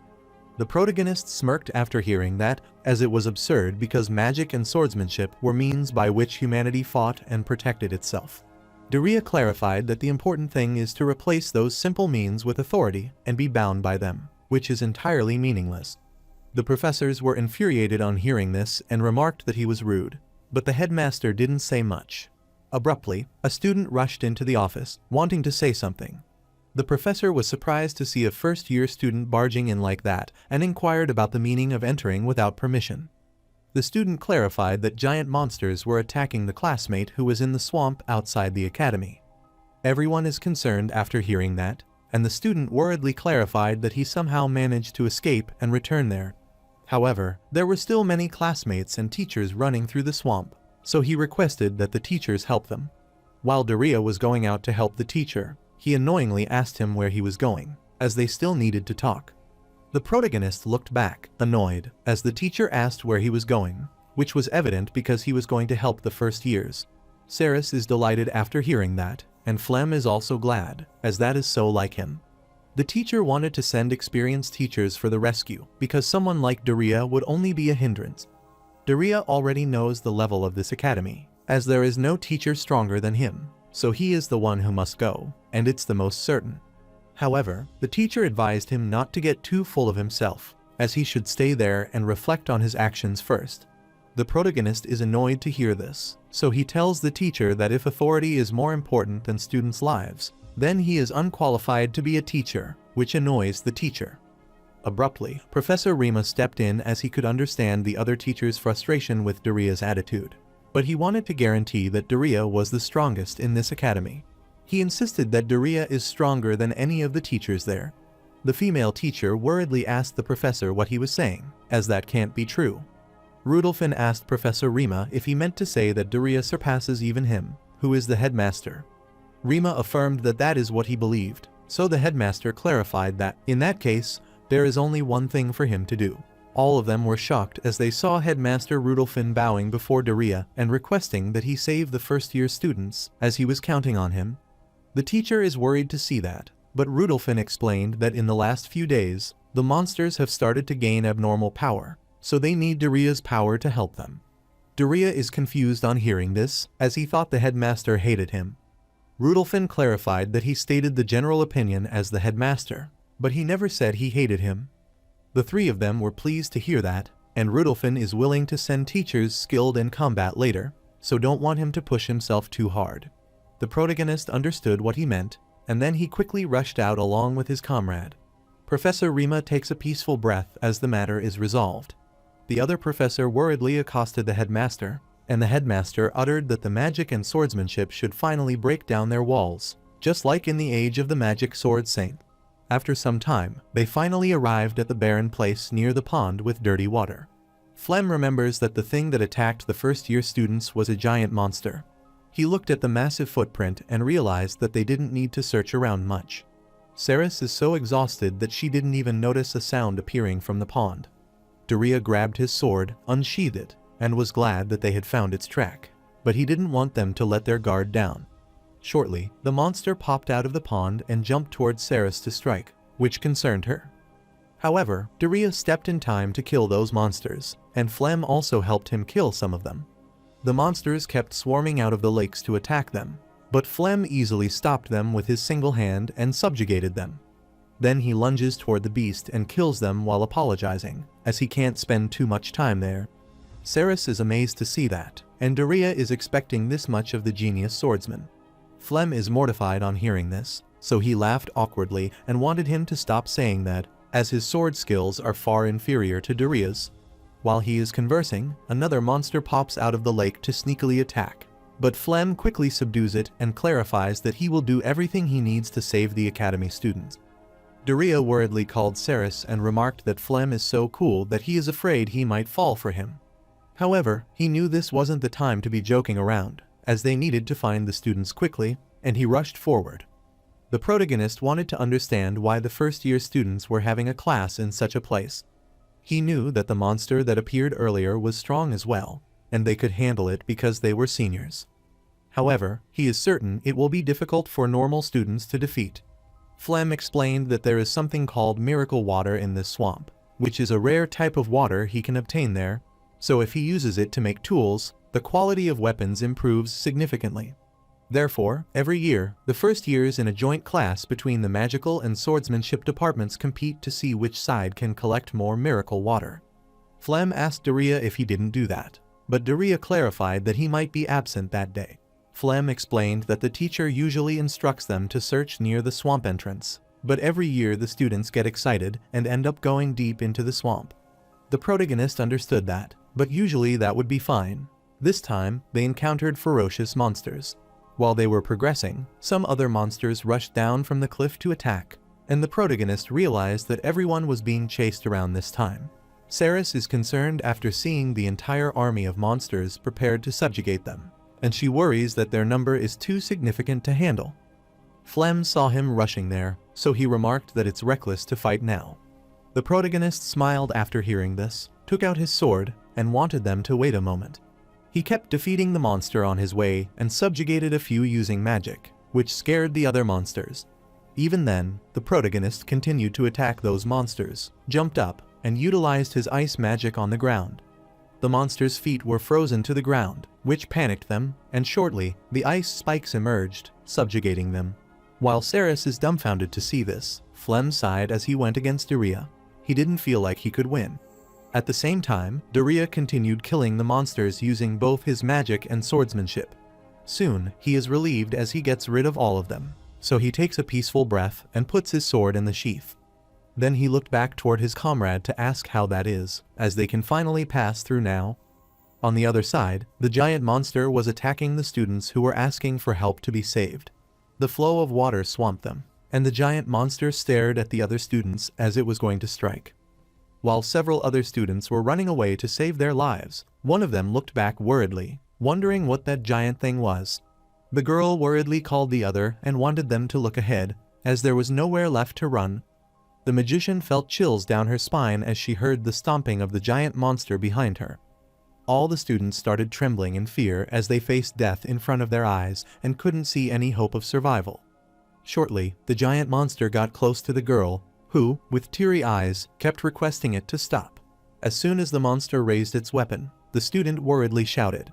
Momentarily, Daria stepped in, preventing the monster attack and protecting the students. The monster is stunned, and all the other students are shocked as well, wondering who their savior is. Daria accosted the monster and uttered that it was getting too wild. He thought it was fortunate that the students and teachers who remained in the swamp only had minor injuries. The protagonist stared at the monster, smiled cunningly, and wanted to take care of the culprit so that the matter could be closed.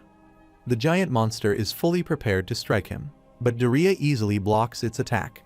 All the students were in awe and found Daria amazing as he easily deflected the giant's attacks. The student wanted them to see that swordsmen are stronger, but mages are useless in situations like that. The protagonist smirked after hearing this, so he stopped amidst the fight, put his sword back in the sheath, and wanted the student to stop spouting nonsense. He explained that it doesn't matter whether swordsmanship and magic are essential. He quickly blocked the monster attack with his magic barrier and told them that whether they can solve the problem in front of them with what they have or not, that is what matters. All the students are shocked to see that he can use magic. Daria clarified that if each individual is inexperienced, that is the reason why swordsmanship and magic should cooperate. He wanted the students to listen up as he would show them how to fight cooperatively from this moment onward. He wanted the student to learn some skills first before asserting authority. After concluding this, he told Flem that he is counting on him for the next attack. While the monster is trying to break the barrier, it doesn't notice that Flem is near its head, and it is attacked. Flem went down after attacking the monster as he understood his task. The monster is enraged after the abrupt attack, so it swiftly tries to get rid of its opponent, but fails as Flem dodges it.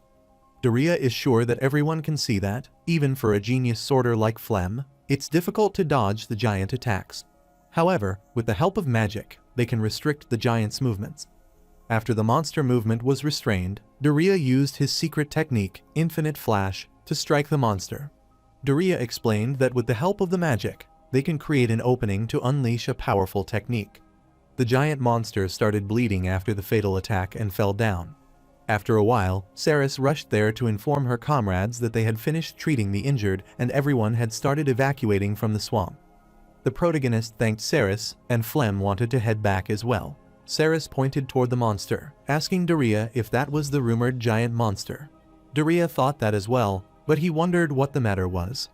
Saris uttered that seeing its form with clubs in both hands reminded her of a legend about this swamp, about the mist giant that wielded two massive clubs.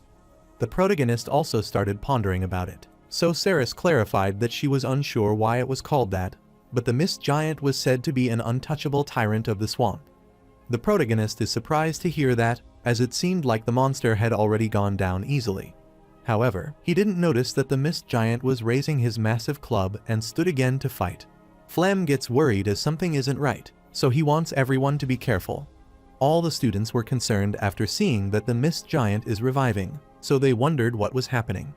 The mist giant widely opened its mouth as it started discharging the gas around. Flem covered his mouth, but it doesn't seem to be poisonous and is just a mist. Saris is concerned because she can't see anything around them due to the mist. The protagonist wanted everyone to be alert, as this feeling is strange. Suddenly, the mist giant came out of the mist and charged toward Daria to strike. Daria managed to evade his attack and realized that round 2 is about to begin. Soon, the protagonist blocked the club with his sword, pushed him back, but the monster struck him again. The monster struck him again, which annoyed Daria, as this movement was clearly different from before. He realized that this monster is among the strongest he has encountered in this era. Soon, the monster started absorbing the mist again. Its veins began to engorge, and its eyes bulged out. The mist giant started attacking him again, and Daria wondered if it was gaining power by inhaling the mist. Daria is worried because, even if he wanted to stop the mist from generating, there are too many emission points, making it impossible. The monster looked around, then rushed away, so the protagonist told his comrade to be careful because he lost sight of the giant. Ceres affirmed that she would be cautious, but she didn't notice the monster had arrived behind her. Daria quickly built a rock to stop the attack, and Flem rushed toward it, as that was their chance. He jumped high and wanted to ask it to refrain from targeting his dear juniors, and he struck at its head. The monster's head started bleeding profusely, and it quickly ran away to protect itself. Flem just worried as the monster hit itself again, and Daria became confident it might be the mist giant Ceres talked about. Ceres never thought she would encounter a monster from legend. The protagonist stated that it was a monster that had existed long enough to become a legend, and it had suddenly started rampaging recently. Therefore, he asked Ceres how the giant was described in that legend. Ceres explained that the mist giant was feared as the tyrant of the swamp, and it was believed that powerful mages had ultimately defeated it. The protagonist began to realize that everything the actual giant must have been was different from the legend. He is sure the monster might have barely survived, and until recently, it has been sleeping somewhere in this swamp in a state of suspended animation. He supposes the reason it wakes up is related to the recent sudden increase in ferocious monsters. The protagonist is surprised, as the mist giant is a monster that lived in ancient times and has awakened from a long slumber. The protagonist knows someone in a similar situation very well, and that would be none other than the magic sword saint who awakened after 1,000 years. He charges toward the monster because, in simple words, both he and the monster are birds of a feather. He quickly struck it and doesn't know how long he has been alive. But if he is a monster from the past 10, his strength makes sense. He quickly threw the monster down, but the mist giant started inhaling the mist again. Daria is annoyed to see it inhaling the mist giant and increasing its combat ability. Ceres worriedly told him that, along with the mist, the miracle water is gushing out. Daria remembers that the tools made with miracle water have improved performance, as his senior said. However, it doesn't seem to affect human bodies. The mist giant might have a special constitution that becomes stronger when it absorbs its components. Daria is annoyed because of his original body. It might be different, but fighting in this body is tough. While the monster is staring at Daria Flem, he quickly rushes to strike it and asks the protagonist if he is all right. The protagonist apologized to his senior and requested him to keep the monster busy for a bit. He grabbed his sword, covered it with flames, and went to use his triumph card and summoned the Prominence Advent. The students were startled on seeing that the mist had cleared and wondered what was happening. Ceres noticed and summoned the Prominence Gate, but Daria refused, as this is a superior version of that magic. He clarified that among special class magic, this is one that qualified as a secret technique and special class magic, Prominence Advent, which amazed Ceres.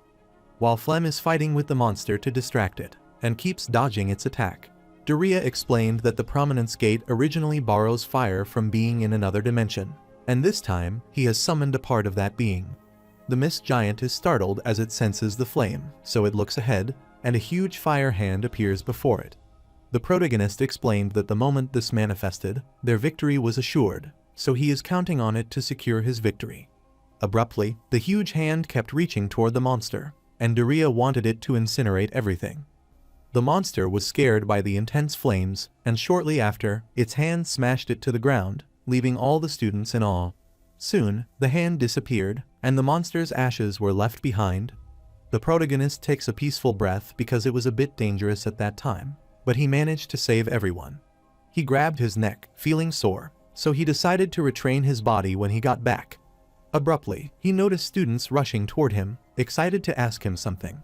The student rush takes aback the protagonist, and one of the students remarks that his swordsmanship at that time was fantastic, but another student remarks that his magic was impressive as well.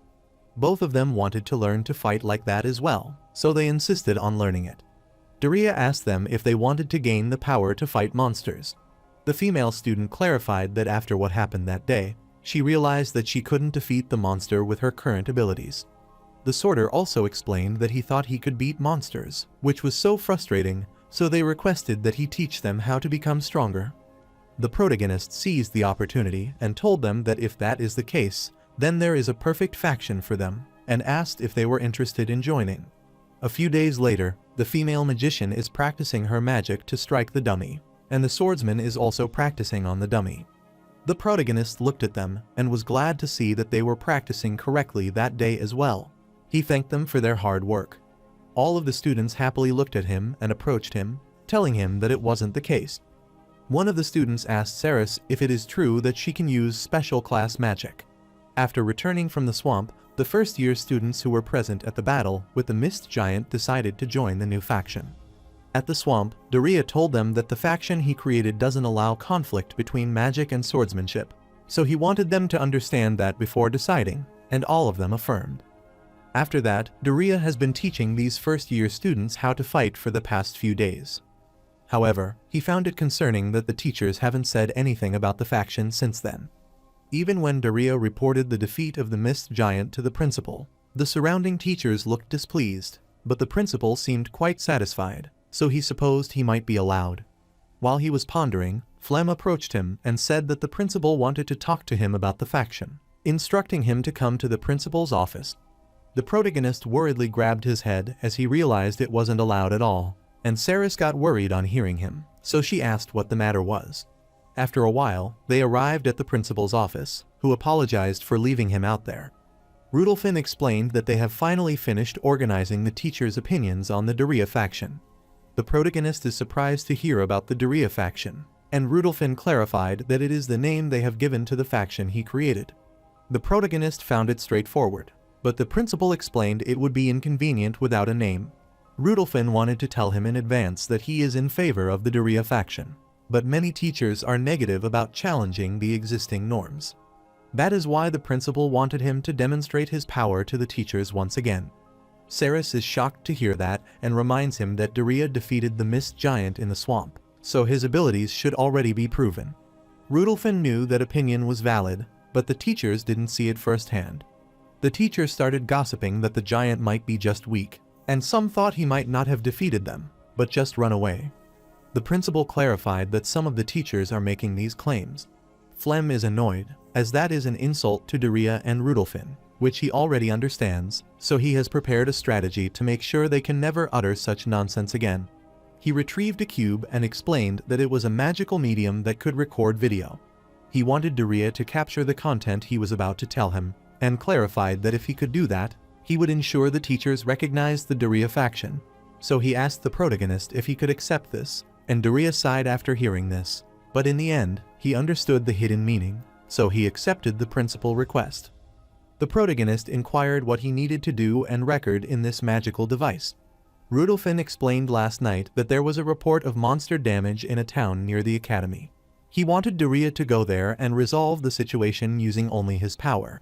He clarified that it's fine to bring companions, but Daria is allowed to use his power. Rudolphin is sure that with that footage, the teachers will have no choice but to be silent, and he asked Daria if he could do it. The protagonist smiled excitedly as he told the headmaster that there was no problem. He quickly grabbed the magical device and clarified that he has been doing this kind of work for 1,000 years. After a while, Daria went to the designated place along with his comrades.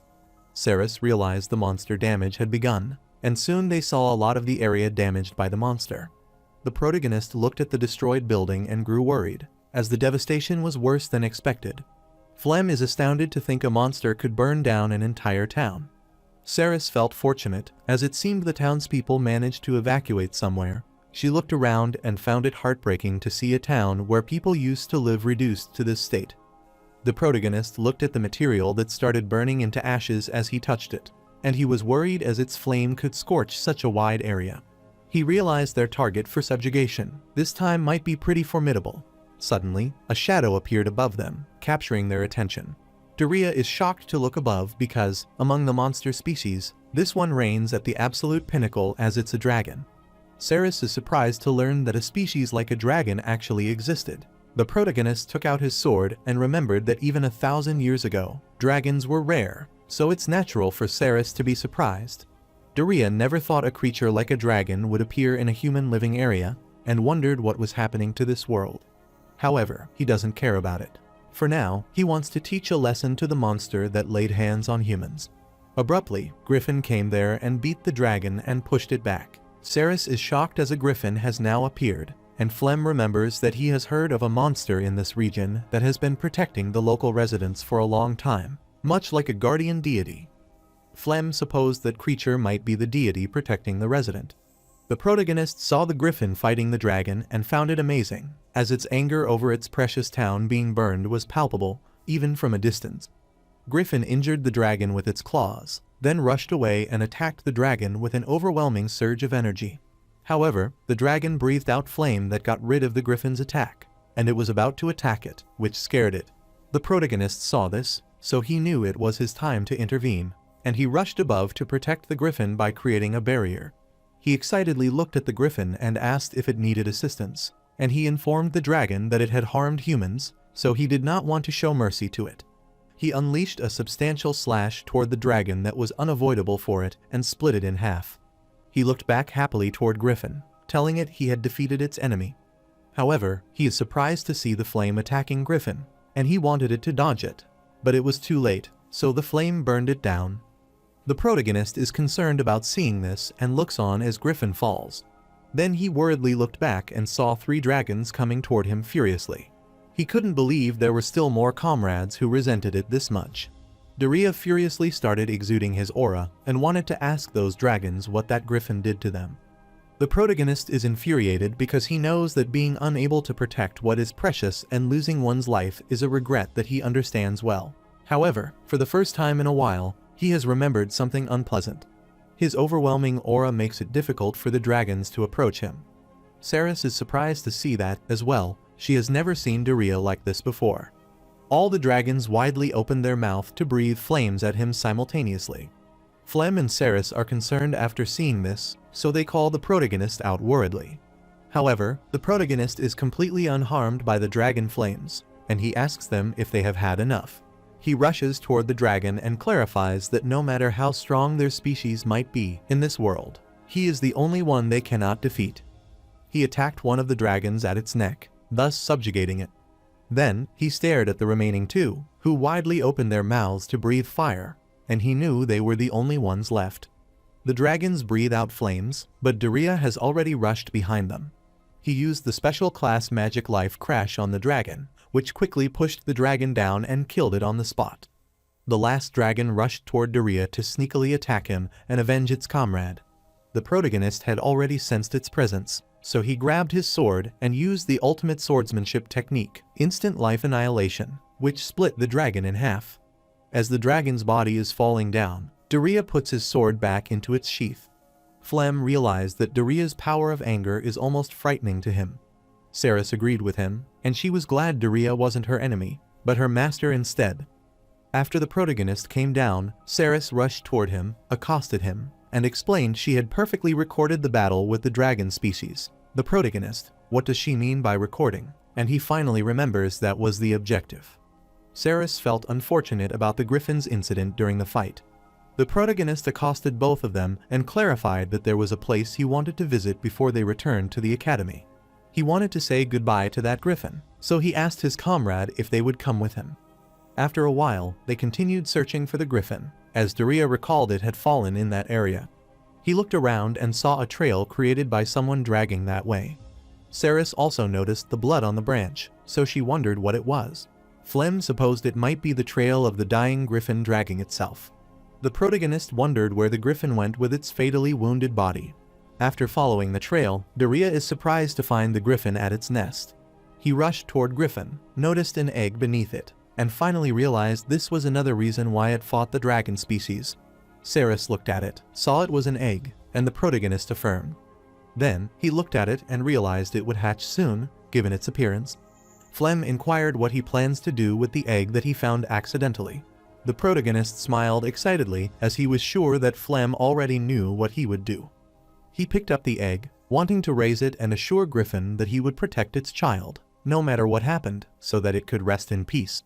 After some time, it was already evening when they were heading back, and Daria had happily wrapped the egg in his blazer. Ceres looked at Griffin's tomb, smiled, and decided to take her leave.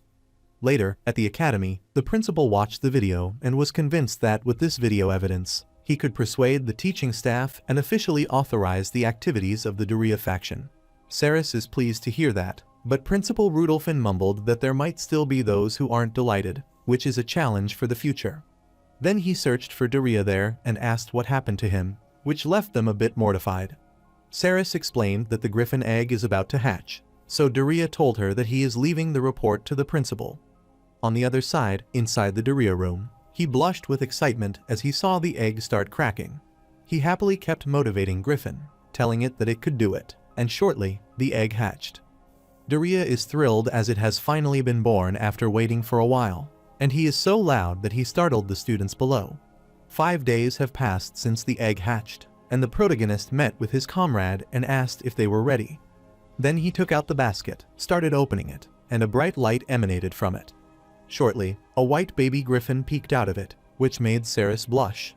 After the baby griffin emerged from the basket, it started wagging its tail, spread its wings, and adorably began talking. Saris is delighted after seeing this and remarks that it's so cute, and the protagonist agrees with her, as that is right. Daria explained that this little one hatched from that egg, and it's a baby griffin. He wanted them to be prepared in advance, as he can't handle this cuteness. Flem realized that its body seemed quite sturdy despite being only a few days old. Saris happily started playing with the baby griffin, and Daria explained that this type of griffin develops quickly after birth, allowing it to fly and escape predators. However, it takes quite a while to reach adulthood and finally understand that. Saris kept playing with baby griffin and asked Daria if he had decided on a name for this little one. Daria is surprised to hear about the name, as he hadn't thought about it. He kept pondering, as he wasn't good at naming things, but because that pet was a griffin, he wanted to call it Griri or Fonfon. Both baby griffin and Saris were annoyed on hearing this name. Flem decided to suggest a name as well, so he thought they should call it Grigri and Daria, liking the sound of it. Saris furiously told them to wait a moment, clarifying that she could suggest a name too, and the baby griffin wanted her to do it. Daria agreed to let her think as well, and Saris kept pondering about a good name. After thinking for a while, she noticed this little griffin has a distinctive cry. Daria affirmed because even for a baby, it's unusual to make a moo sound. Saris thought that, based on this unique trait, she suggested they name it Moma. She asked them what they thought about this name, as baby griffin also liked it. Daria is amazed as he likes the name, and Flem remarked that it's a good name. The protagonist excitedly grabbed the baby griffin, lifted it, and uttered that its name would be Moma from that moment onward. Saris takes a peaceful breath along with Moma, as that is great, and they are saved. While Moma saw the butterfly near it, it got excited and quickly jumped to eat it. 3 of them get worried after seeing that, but Daria is more concerned as Moma isn't used to flying. Therefore, he created a magical circle, jumped high, and wanted to go after it for a bit. He kept chasing Moma, telling it to stop, but Moma kept following the butterfly excitedly. All the students get worried after seeing that, so they quickly make away. While they were still in awe, Daria told them to stay out of the way, and he promptly chased Moma, remarking that it's quite the handful. After chasing for a while since Moma didn't stop, Daria thought it was time to get a bit serious, so he used an advanced magic sphere cage to trap it inside. Moma is a bit startled after seeing that cage, but soon he found an opening in it, so he quickly rushed out of it.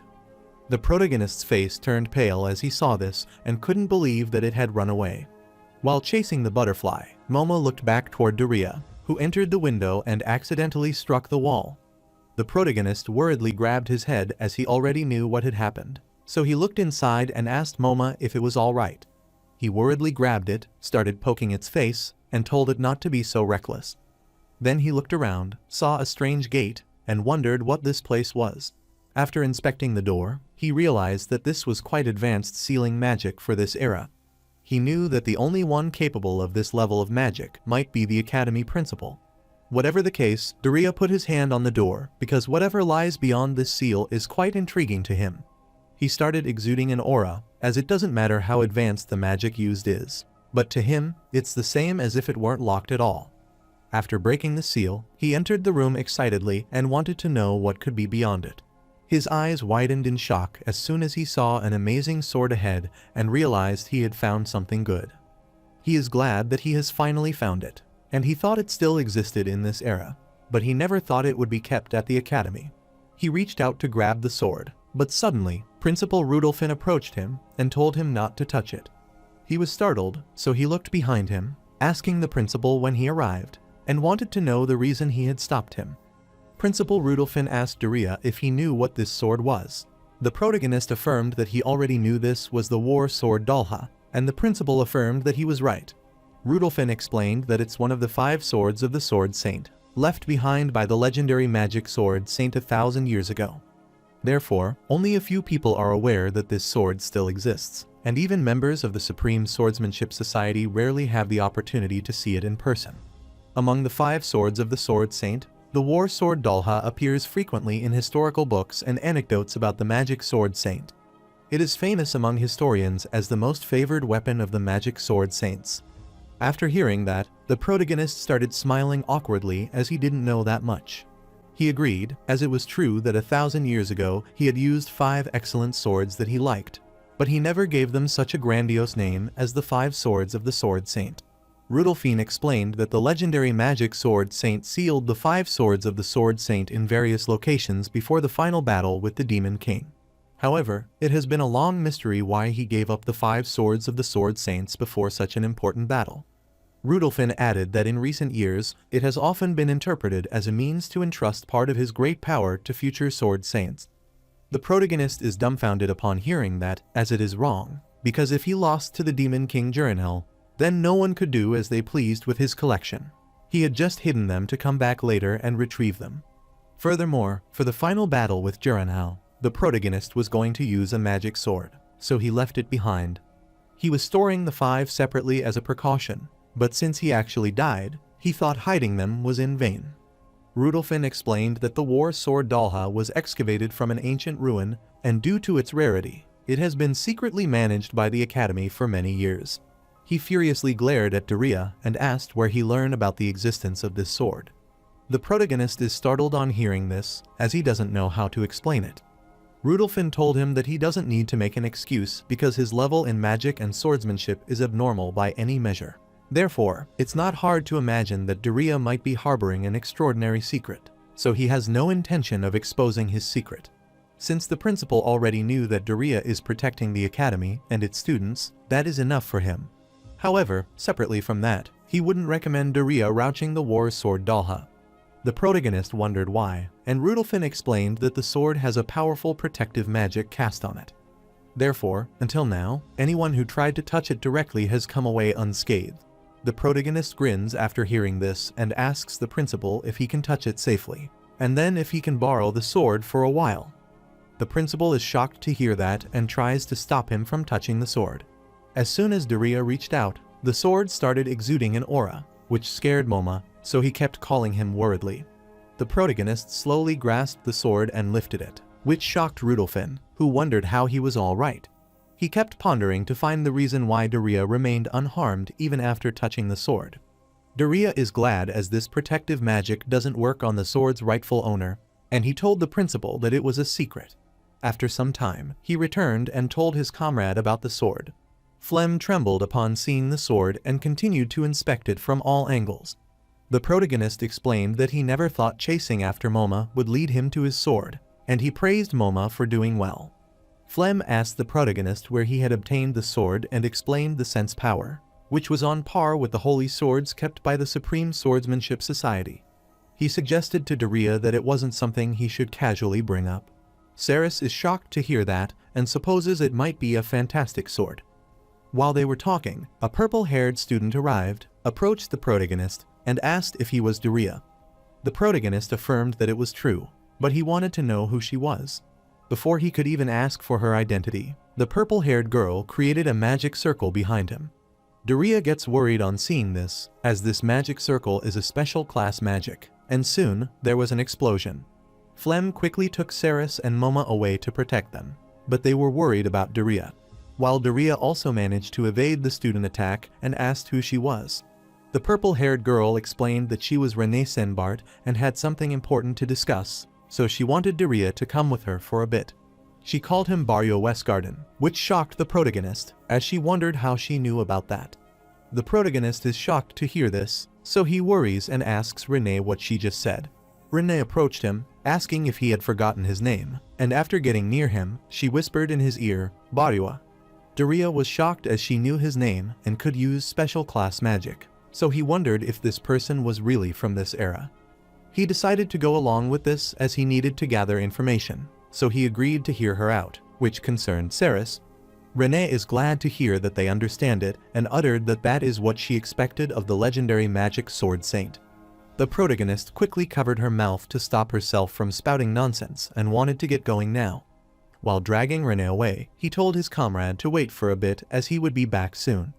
Ceres worried and wondered if Daria would be alright. On the other side, Renee takes him to the classroom that isn't used in the afternoon. She spun her finger, creating a magical circle around the room. Daria is shocked to learn that she can use sealing magic. Renee explained that she also applied sound-blocking magic at the same time so their conversation wouldn't be heard outside.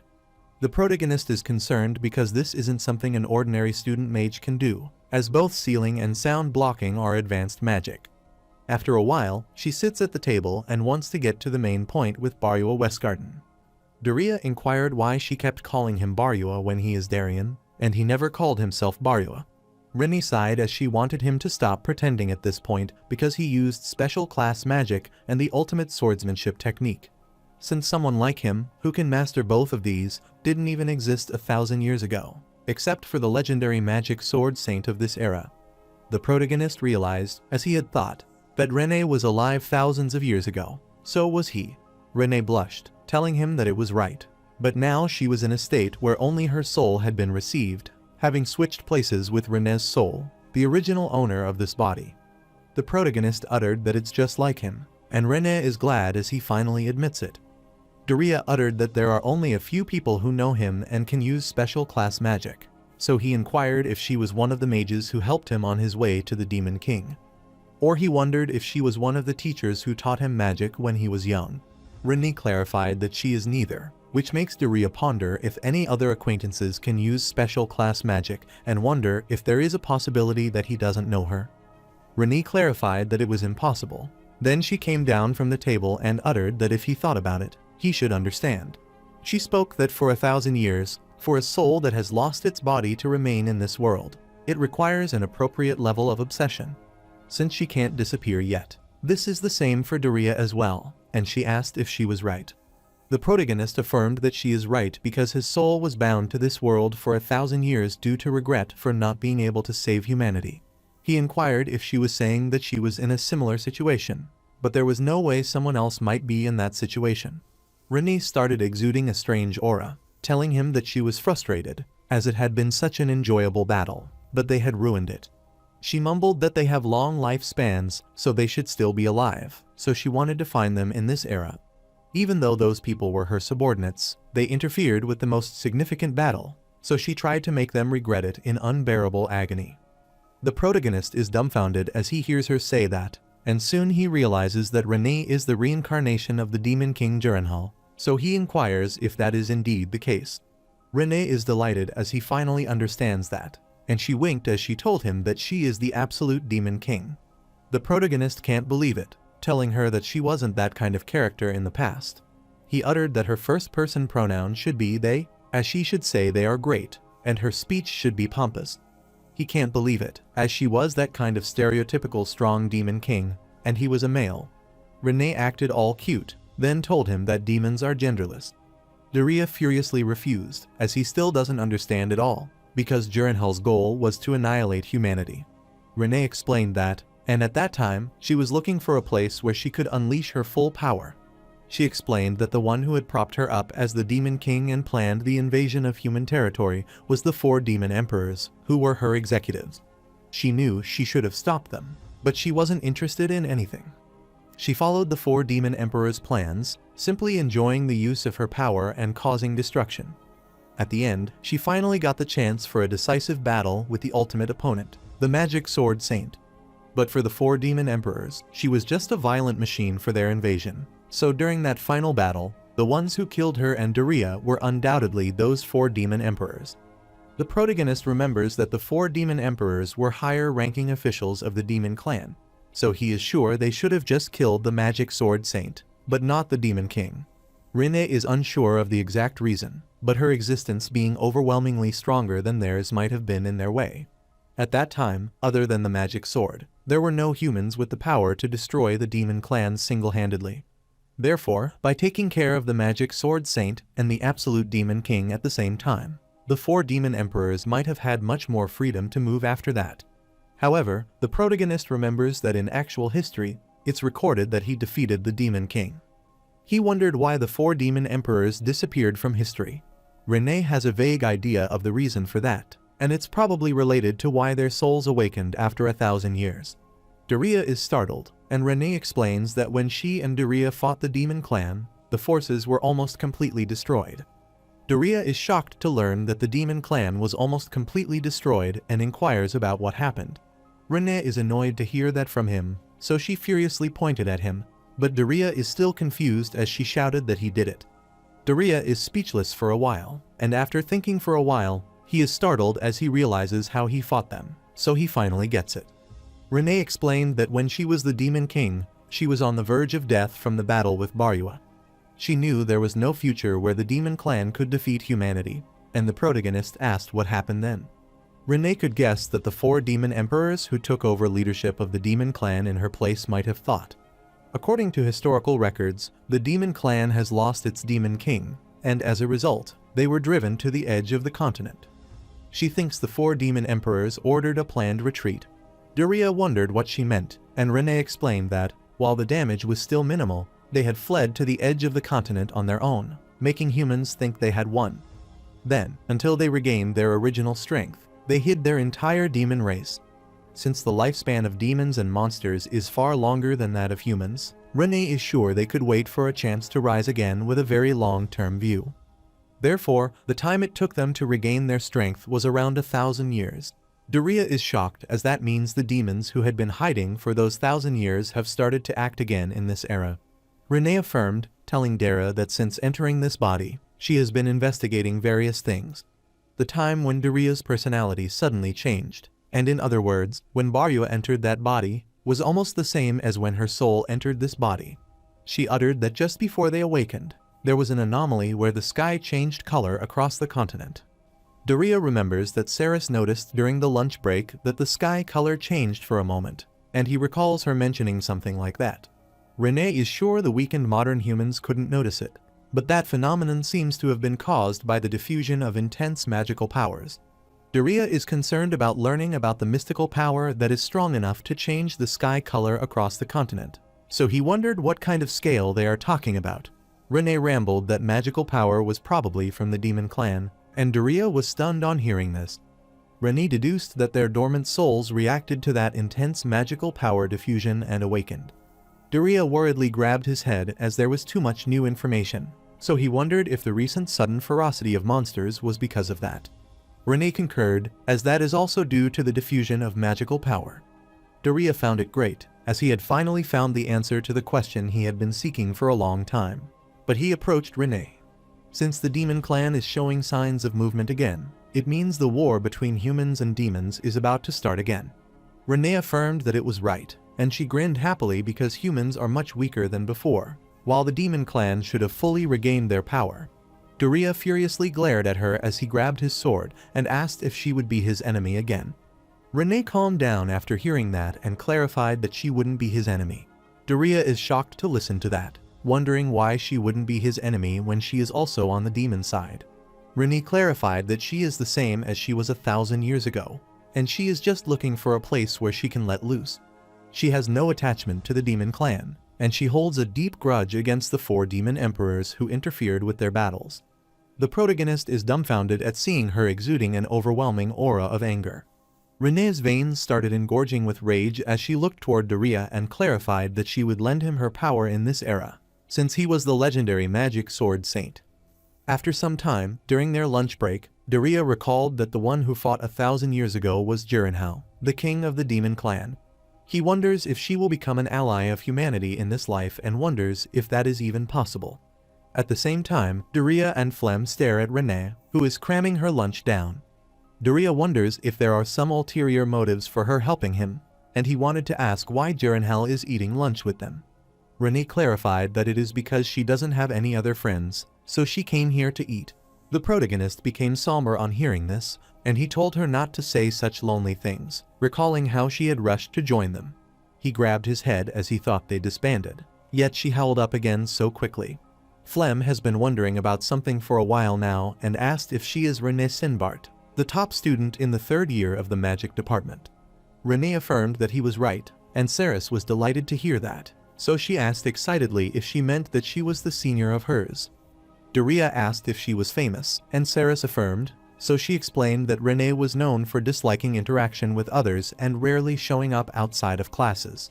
There are also stories about her being very mysterious, and Saris, worried, began pondering her enigmatic nature, then stared at her worriedly. Daria is aware that it is bound to be different since its Jurenhal inside now is not Renee. Saris accosted the protagonist and inquired about the nature of Daria's relationship with Renee. She remembers that earlier, Renee suddenly attacked with magic, but now the two of them seem to be getting along. Daria refused as they are not getting along, but that is not true. Renee started pondering the relationship with Daria, and then clarified that they tried to kill each other for real, and the protagonist agreed, as that is right. Saris gets worried after hearing this and thinks they are violent. Flem inquired if they had known each other for a long time. Both of them affirmed, then they glared at each other and uttered that they had known each other for 1,000 years. Flem understood that they had known each other well, and supposed they might be like childhood friends who are entirely at ease with each other. Daria refused, as that isn't the case, and he hardly knows anything about her. Flem clarified that his answer made everything more confusing. After finishing her meal, Renee wiped her mouth and explained that they could get to know each other from that moment onward. So, she reached out and wanted him to be her first friend, but Daria felt chills run down his spine. Saris can't believe that they weren't even friends before. Renee winked at her, telling her she had been living away from people's eyes until this moment, so she didn't have any friends. Daria knew that the reason Jurenhal was isolated now was because of the environment the real Renee had created. Since Renee barely appeared in public, she didn't have any friends, and he asked if there was a reason for that or if she was just a misanthrope. Renee realized that he was curious, and the protagonist concurred, as that is true. Renee knew the answer to that, so he asked Daria if he wanted her to tell him. The protagonist found it suspicious, but Renee clarified that there's nothing to it, so he wanted him to say that she should tell him.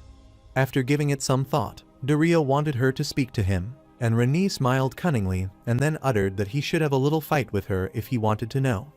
Daria is startled, wondering how it came to this, but he gets worried as Renee exudes an overwhelming aura before he can grab his sword. As soon as he was attacked, he created a barrier around himself to protect himself, but he was pushed out of the cafeteria. Saris gets worried on seeing this, and Flem also calls him out. Daria was outside the cafeteria, so he wanted to know what was going on all of a sudden. Renee approached him while using a special class magic, Dark Lightning, to strike him. Daria is annoyed to see that, so he started dodging all of her attacks, and Renee again used special class magic Dark Harpoon to attack, which causes a blast. The protagonist managed to protect himself with a magic barrier and is annoyed. But Renee is about to cast another special class magic, Necromancy Gate, on him, and Daria told her that it is enough. A massive gate appeared behind Renee, and as soon as it opened, several dark spirits went toward him. Daria started getting rid of it, and he cursed her, as Renee thought, rampaging without holding back, and she felt great. Daria worriedly asked Renee what her objective was, and Renee clarified that if she was rampaging this much, he could feel it. She wanted Daria to concentrate and feel Renee's magical power dispersed in the surroundings. The protagonist is startled, so he looks at Renee's magic power, which seems to be almost limitless due to the influence of Jurenhal's soul. Even though the magic power is different from the old Jurenhal's, he can sense the characteristics of human magic power, and he is startled as he finally gets it. Renee saw his reaction, so he supposed he might have figured it out. Daria affirmed that he now understood why the real Renee avoided people. Since within Renee's magic power, there is initially a slight mix of demon clan characteristics. Since he understood everything, Renee came down and explained that it was right, as she thinks Renee inherited a little bit of demon blood. After pondering for a while, Renee supposed it might be having a demon ancestor somewhere in the family tree. Even though Daria doesn't mind it, half-breeds of humans and demons are not well liked by either race. So he finally realized why Renee avoided socializing to keep it hidden from others. Renee assures him that he doesn't need to worry about it because this body has demon blood flowing through it, so she thinks his soul is attracted toward it. She felt a bit apologetic about that point, as it wasn't like she wanted to take over the body. However, after she has properly gotten her revenge on the 4 demon emperors, she is thinking of looking for a way to return the body. Daria clarified that after he settled things in the fight against the demons, he also wanted to return this body to its rightful owner. Renee excitedly told him that for this to happen, they need to deal with those who are currently leading the demons, the 4 demon emperors. The protagonist noticed her exuding a killing aura as she talked about the 4 demon emperors and realized her hatred was intense. He asked if she attacked him to tell him that, and Renee affirmed that that was her intention as well, but she wanted to fight a bit. Daria sighed, telling her that she is a human now, so she should try to be a bit more peaceful. Renee again exuded a tremendous aura as she told Daria they should take this chance to settle things clearly. She wanted to know who was stronger between the absolute demon king and the magic sword saint. She charges toward him to attack with her claws, which concerns Daria, but he quickly creates a magic circle to block her. He then rushes back and tells Renee to stop, as it's not like 1,000 years ago. He has no intention of killing each other there. Renee pondered for a while, then she created a little magic circle and wanted to do something else. She put a brooch on Daria's blazer and called it a brooch made by crystallizing magic power. She rambled that whoever destroys the other's brooch first wins and attacks after that is forbidden. Renee winked at him and was sure that this rule wouldn't develop into a killing match. Daria felt like it could be dangerous if they went all out, attacking each other's breeches. Renee told him that he had to protect himself well and was sure he could do that because he was the legendary magic sword saint. The protagonist grabbed his head as he asked if she wanted to fight, and Renee excitedly affirmed. He guessed he had no choice if she insisted, so he pointed his sword toward her and wanted to settle things from the past. Renee is thrilled to know that this confirms he is right, as that is more like it, so she pointed her sword at him as well. Meanwhile, Saris is concerned about seeing this, wondering how it turned into this situation. As soon as both of them charged toward each other, they kept exchanging several powerful strikes. After a while, Renee is pushed back, which thrilled her, but she again lunges at him and tries to strike. Daria furiously grits his teeth on realizing that she can use swordsmanship of that level as well. Renee clarified that she is the Demon King, so she should use magic and swordsmanship to this extent. After a while, both of their sword clashed with each other, and Renee stepped back, then used special class magic, Shadow Laser. Daria also didn't hold back, so he used special class magic, Shining Laser. Both of their magic struck each other and caused an explosion. Renee is surrounded by dust, so she starts coughing and can't see ahead. But soon, she is startled as she sees Daria near her. Daria excitedly told her that this tension reminds him of 1,000 years ago, since he also left with regrets because he couldn't settle the outcome in the past. That is why Daria is going all out, and he wanted Renee to savor the strongest power of humanity to her heart's content. After he tried to land a strike at Renee, she quickly blocked it and uttered "That's great," as it felt like a continuation from thousands of years ago. Daria pushed her back, telling her that since they are doing this, he will absolutely win. He swiftly went to her, which startled her, and his attack slammed her to the wall. Saris worriedly peeked out to see her senior, Renee, and remind Daria that it was going too far. Daria told her there was no problem, which confused Saris, but she was startled as soon as she saw Renee standing again. Renee again exudes an overwhelming aura as she charges toward Daria and uses her magic life crash to strike. Daria gets worried, but he started blocking her magic and counterattacked her, but she dodged it. Daria started coughing and realized that she was merciless as he expected. Renee is certain that if she lets her guard down even a little, she would be the one getting beaten. She wanted him to feel honored, as there is no one else who could be such an opponent beside him. Daria thanked her but reminded her that if this drags on too long, then the academy will be in ruins. But this can't be helped, so he exudes his aura as he is prepared to launch another attack and clarified that he would end it with the next move. He covered his battle sword, Dalha, with an aura and uttered that it had been a while since he had relied on it. Renee also created a magic circle and realized he was pretty confident, but clarified that he was the one who was going to lose, so she launched her attack first. Daria quickly got rid of her magic that startled Renee, and he kept charging at her. He elucidated that the war sword Dalha is the sword that, when its owner draws out all of its power, it can slash through special class magic. Renee is rampaging after seeing that, so she again activated another special class magic to strike him, but he again gets rid of it. Daria rambled that it had recently been given a grandiose name, one of the 5 swords of the Sword Saint, and was one of his favorite blades. Renee pointed her sword at him, furiously glaring at him, and affirmed she wouldn't lose, so she unleashed a slash that targeted her opponent's brooch. The protagonist noticed it, so he quickly dodged it and managed to crack his brooch slightly. While the Daria sword also approached near the Renee brooch, it penetrated it, and he promptly broke it in half. He laughed excitedly because the match was decided, and he put his sword back in the sheath. Renee is in a state of complete shock after facing her defeat, and Daria gets worried as he saw her crying because she lost. She lay on the ground, started moving her limbs to protest, and kept crying as she hated losing. Daria can't believe it, so she asked if she was a child, and Renee sat again.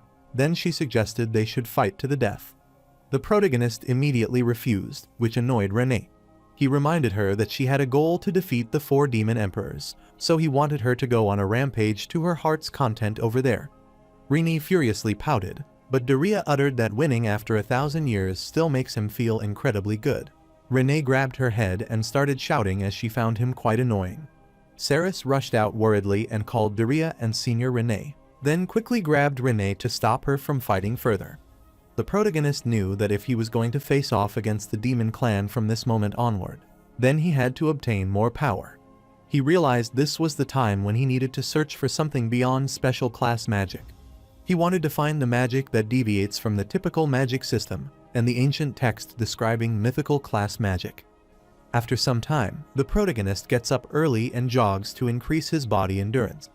After running for a while, he is exhausted, so he stops to take a break. He remembers that it has been about a week since he reunited with Jurenhel, and in preparation for the major battle with the demon clan, which has stirred after thousands of years, he has begun to train Daria's body seriously, and while making sure to train his body every day, he already knows that the next thing he needs is mythical class magic. After giving it some thought, Daria recalls that Saris mentioned something about a big festival coming up soon, and the academy will be closed for about a week. He started washing his face and thought it might work well timing-wise, as he already needed some time to prepare for the journey. After a while, he was with Saris and Flem when Renee rushed toward him, happily calling him. After that, Renee also barged into his class, followed him in the garden, and tagged along with him wherever he went. Daria told him to cut it out of it as she kept lingering around him. Saris is annoyed because somehow, Senior Renee has stolen her mentor, so she has mixed feelings about this. Flem laughed after hearing this and clarified it's less like stealing and more like she is chasing him around. Saris doesn't care about it because, either way, the fact is that she is spending less time with Daria. She handed Moma to Flem, then approached her senior, Renee, and wanted to have a contest for Daria. The protagonist is worried after hearing that, but Renee is shocked, wondering what is wrong. Saris went to her and annoyingly clarified that she wanted to chat with Daria as well. Daria worriedly looked at Renee, telling her she was the reason Saris had gone weird as well. Renee pondered and wondered if that was not okay, as Daria is one of her few friends, even counting her time as a demon. The protagonist is shocked to hear that he and Renee are friends, but she whispers in Renee's ear, telling her that she is a girl, so she shouldn't cling to him so casually. Renee can't understand it, as demons are genderless. Daria clarified that this is not what he meant, and he supposed Renee doesn't understand the appropriate level of physical contact. From his perspective, it's embarrassing in public for her to cling to him this much, as all the eyes are on them. Renee doesn't care about anything, but it sounds interesting to her, so she accepted Saris' challenge to fight. Both of them were prepared to fight, and the protagonist was concerned because it was getting complicated again. While Flem is playing with Moma and brushing her hair, he realizes things are getting quite enjoyable again. Saris suggested that first they should compete in studying and compare their scores on a quiz. After Saris worked so hard on studying, Renee didn't work that hard and efficiently acquired full marks. She showed Saris her mark sheet, and Saris lost this round because she got 62 points. She knelt in sadness as she lost, and Daria looked at her mediocre scores.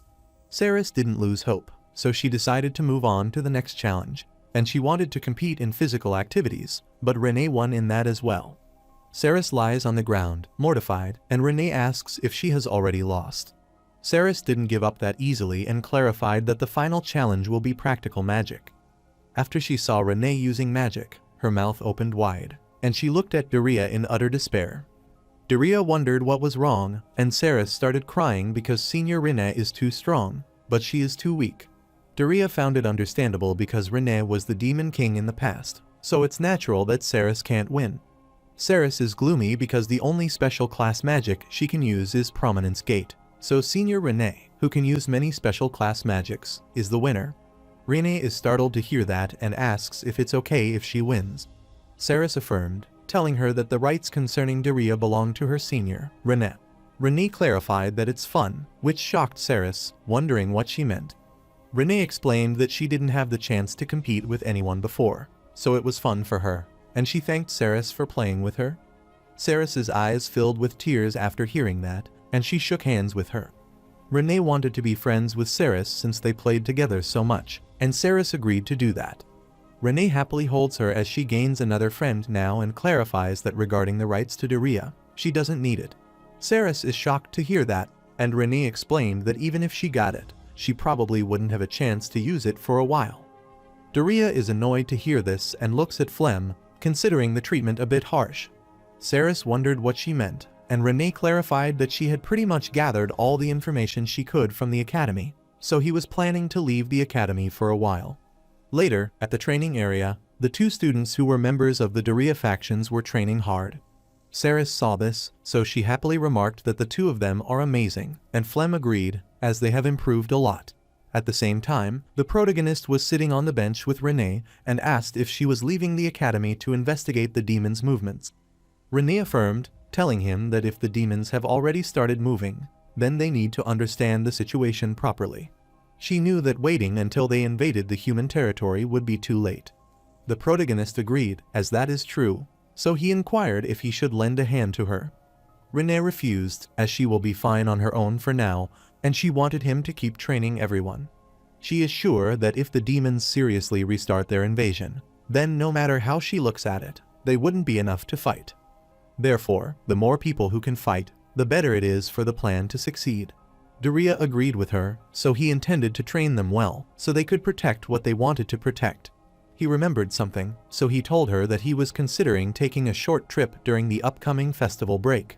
Since that is for training, he is taking Saris and the others with him, and they will return soon after that. Renee inquired where he was planning to go, and Daria replied that he was planning to visit the ancient ruins in the north, as there is one of the mythical class magics that is sleeping. Renee kept pondering about the mythical class magic, as that is from very far back, thousands of years ago, and is from the mythical era when super magic was created. Daria affirmed that this is what he is looking for, and unlike other mythical class magic to activate it, he needs to directly engrave vast knowledge that is undecipherable in modern times into his body. In the past, Daria could utilize several mythical class magics, but to use them again with this body, he must visit the ruins of the mythical era and re-embed the knowledge within his body. Since the one sleeping in the northern ancient ruin is a light attribute, it is a mythical class known as the Divine Horizon. Renee started recalling Divine Horizon as that sounded familiar somehow. Daria clarified that it might be because it's the magic that dealt massive damage to Jurenhal. After hearing this, Renee is startled as she finally remembers that she was left tattered because of that magic. She finally understood that, and is certain that with this magic, their future battles will become easier in the upcoming clash with the demons. After conversing for a while, Renee decided to take her leave and told him that the preparations were perfect. Saris started crying after seeing that her senior, Renee, was leaving when they had just become friends. Renee gently pats her head and apologizes to Saris, telling her she will come back once she has made progress with her magic research. Daria knew that the official reason for Renee's leaving the academy was to research magic, since at this point talking about demons and such would be incomprehensible for others and would only cause confusion. Renee looked at Daria, winked at him, and then waved at all of them to leave with the hope of seeing them later. After that, Renee set off on her journey, and until the academy break for the festival. About 2 weeks later, Daria focused on training himself and those around him. And the day of the festival arrived, The protagonist is a bit confused about the festival, as they didn't have these in his times, so he wondered what they are celebrating. Saris explained it's a festival to celebrate the peace established by the legendary magic sword saint. Flem rambled that whether the legendary magic sword saint actually existed was uncertain, but he thought it was wonderful to celebrate peace like this. Daria agreed with him, as he was right, but he didn't establish this peace. It just happened to appear peaceful for 1,000 years. Since all the preparations are made, Daria thought it's time for them to depart, and he wanted to show them how he can save humanity with his own hands again. For thousands of years, it's been a very long and bitter period of time since the demon clan was on the verge of extinction during their war with humans. So the demon emperor thought that the time had come for the demon clan to be revived because the troublesome magic sword, Scient, and the absolute demon king had already left this world. Therefore, he wanted all the demons to advance and progress the invasion of human territory. On the other hand, the protagonist embarks on his journey with his comrades, while Rennie searches in the cave. However, the demon emperor wants to begin the battle anew. While walking on the bridge, Saris started feeling dizzy because of the height, but she kept telling herself not to look down. The protagonist looked to the side and told them to take a look, as it's a nice view. Saris looked at it, and she requested that Daria hurry up, as she is scared. Daria wondered what was wrong with her, as they still had a way to go before reaching the northern ruins. He wanted to enjoy this beautiful scenery while they could.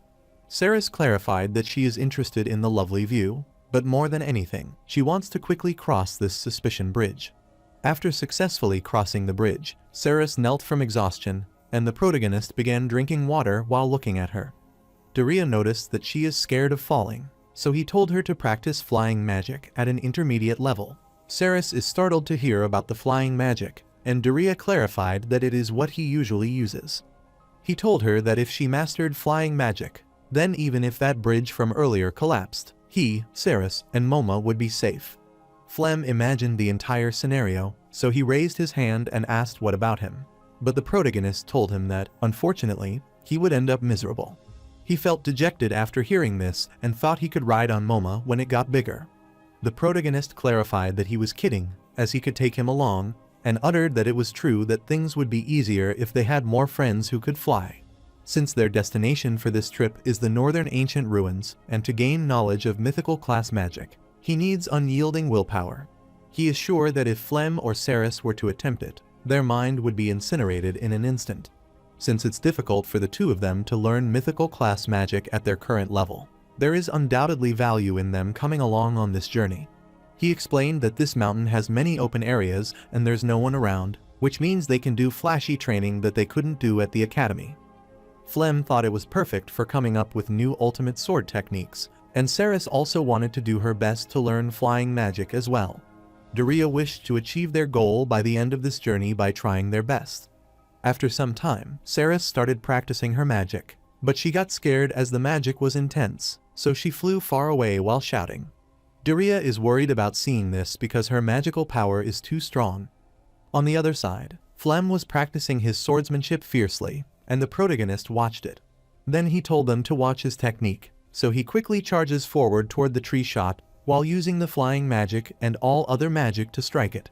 He explained that it was a combination of the flying magic that Saris was practicing and the ultimate sword technique that Flem was practicing. After attacking the tree with the combination of those skills, he easily got rid of it, and Flem is amazed, as he expected this. Daria is glad, as this body is getting quite used to his movements now, and he is delighted, as he will be able to finish preparing before the full-scale battle with the demon clan. While he is pondering, Saris accosts Daria, wanting him to look ahead. Daria looked ahead and realized that they had finally arrived at the northern ancient ruins, the Yamu ruins. Saris is in awe as she can't believe there is genuinely a ruin in a place like this. Flem found it strange, as they had never heard of them, even though they are not that far from the academy.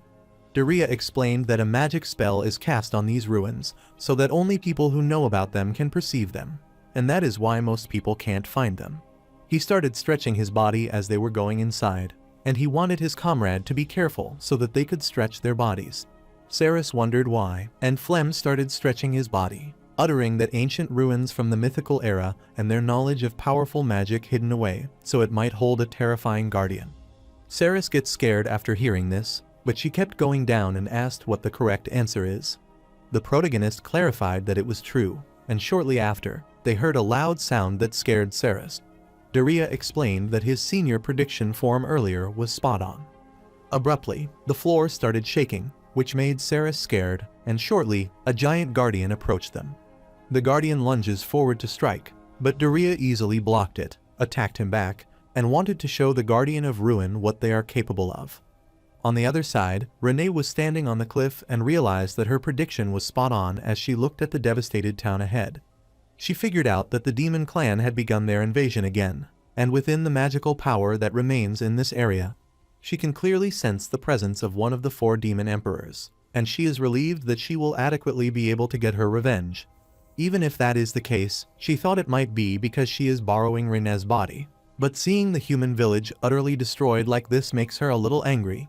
She put her hand on her chest and wanted Renee not to worry as she would settle her anger for her, and she wanted to beat the hell out of these demons together. On the contrary, the protagonist is fighting with the ruined guardian, and he realizes that the guardian wouldn't budge an inch as usual. He quickly rushed back and uttered, "That brings back memories." In the past, he had cursed his fortune, but now he was in this mess, finally having reached the location of the mythical class magic. 1,000 years or so ago, Yamu Ruin Baryua uttered that nobody had told him there would be such a dangerous guardian there, but he didn't consider this a bad thing. Since he already knew there was much to learn from fighting against the strong, he wanted to become much stronger to save humanity. Baryua summoned several magical circles and thought that if this were for that trial purpose, then he would face it head-on. The protagonist remembers that in the past, he was full of spirit, but he couldn't win at all. Therefore, after finding an opening to acquire the mythical class magic, he ran away as fast as he could, as he was still inexperienced. Therefore, Daria considered this a rematch, as there was much to learn from fighting against a strong opponent. He informed his comrade that the great guardian of the ruin will be their training partner. Flem rushed toward the guardian as he wanted to show him his new ultimate sword technique that he had developed during their journey. As soon as he tried to attack the guardian wanted to strike him as well, but Flem dodged it and went behind him. Then he used his ultimate sword technique, Circle Formation Great Slash, to attack the guardian. While Saris also summoned the Prominence Gate as she wanted to follow up. Before she could succeed, the guardian charged at her, catching her off guard. Saris has been working hard practicing during this journey as well, so she used the flying magic to dodge the attack. As soon as the guardian looked back at her, Saris again activated the Prominence Gate and struck it, which burned the guardian and caused a flare-up. Saris is glad to learn that she finally did it, and she looks forward to asking Daria if he sees that she's successful in using flying magic in actual combat. While excitedly bragging, she didn't notice that the guardian approached her and tried to attack her. Saris gets scared as she is unable to dodge it, but Flem stepped in to block the attack, but both of them were shortly thrown away. Daria flickered his finger to create a cushion behind his comrade, clarifying that he was watching, ready to jump in if things got dangerous. But both of them fought well with their new techniques, and he quickly charged toward the guardian, struck it, and remarked that he was delighted. He kept attacking the guardian, then vanished from his sight and appeared behind him to launch a surprise attack. He successfully hit him and was pushed away, so Daria accosted Saris and Flem, telling them that they both showed excellent fighting. Then he grins as he wanted them to watch him fighting from that moment onward, as it's the magic sword saint's time to shine. He charges toward the guardian while telling his comrade that head-on sword clashes are certainly not in his favor. However, he has prepared a countermeasure for that. After arriving near the guardian, he rushed behind it and quickly struck at its back. The guardian started swinging his sword after the surprise attack, but Daria had already gone away and again sneakily attacked his back, which startled the guardian. Saris saw him fighting and was impressed by seeing Daria's skills. Flem remarked that, due to the recent training, Daria's physical abilities appear to have improved even further. While the protagonist is fighting, he knows his opponent is strong in head-on confrontations, but slow to react to attacks from blind spots. Since that was his weakness, he wanted to exploit it for his own benefit, and he quickly struck the guardian again. Since the guardian was already in a challenging situation, Daria thought it was time to finish this ultimate sword technique. He used his skill Swift Strike Shadow Break to strike the guardian at multiple sites, and after a while, he finally launched his last substantial blow. Daria felt delighted because, thousands of years ago, He regretted not properly defeating the Guardian, and sometimes he wondered if he was unworthy of wielding mythical class magic. However, this time he has proven his strength, and he happily looked at the Guardian that he split in half. Ceres is glad to see that because Daria finally managed to do that. Daria excitedly asked her what she thought about it, and was sure she might believe that her master was strong, and Ceres affirmed. After the victory, they continued to progress for a while, and Daria saw a massive gate at the front, so he informed them that it was the place they were looking for. Flem is in awe as he has never seen such an enormous door. Daria put his hand on the door and clarified that to access mythical class magic, they need to pour a massive amount of magical power into this giant door. After pouring the mana into the door, it began to illuminate with a bright light that dazzled his comrade's vision. Shortly, the door started opening, and Ceres was glad because they had finally arrived. Daria explained that this is the goal of their journey, and he finally saw the ancient scroll recording mythical class magic, the idea scroll, which surprised his comrades. Daria has briefly mentioned before that not everyone can master mythical class magic. That is because without strong willpower, the influx of vast knowledge will incinerate their soul. The protagonist decides to make it easier for them to understand and give them an idea of how tough it is. Even if he attempted it, there is a chance he could die. Flem is worried after hearing this, so he realizes it's perilous, and the protagonist affirms it, but Doris doesn't believe it. The protagonist stepped forward to take on this life-risking challenge. After arriving at the stage, he reached out to get the scroll, and soon he was surrounded by the scroll. Daria has often been known for mastering mythical class magic during his era as a magic sword saint. Therefore, he knew how to handle it, so he started regulating his breathing and stabilizing his mind. After he is thoroughly prepared, he opens his eyes and is ready to go. As he is fully prepared, the words started engraving on his body, making it hard for him to tolerate, so he started shouting in pain, which concerned his comrades. The protagonist knew the vast knowledge was engraved on his body, so he felt so hot that his brain felt like it was about to burn out, and he started crying. After a while, he saw himself before the mythical class magic scroll and knew it had been a while since he had been through the pain of acquiring mythical class magic. However, he can't complain about something like this because to protect humanity from the demon invasion, they need magical class magic. Therefore, he reached out to the scroll, grabbed a golden orb from it, and wanted to take the mythical class magic, Divine Horizon. Shortly, the golden energy surrounded Daria, and the scroll started wrapping up and went back to its original position. Ceres gets worried on seeing Daria falling, but Flem quickly goes to him and grabs him in time. Dara happily accosted his senior, and Flem inquired if he got the mythical class magic. The protagonist looked at his hand happily and told him that he finally got it. He has successfully mastered the mythical class magic, and he is glad because his senior and Ceres have improved their combat skills as well. The protagonist realized that the journey was a great success for him. Ceres is relieved that Daria is safe and sound, and Flem is also relieved. Before leaving, the protagonist recalls something that he needs to do in the ruins. They need to restore He Guardian. Therefore, he started restoring the Guardian and woke it up. Ceres wondered if that was okay to do after they had just defeated it. Daria explained that if someone else were to come, they would need the Guardian to test their abilities. Furthermore, it is the job of the Guardian to turn away unskilled mages before they attempt mythical class magic and lose their lives. The protagonist explained that they still need it to work for them.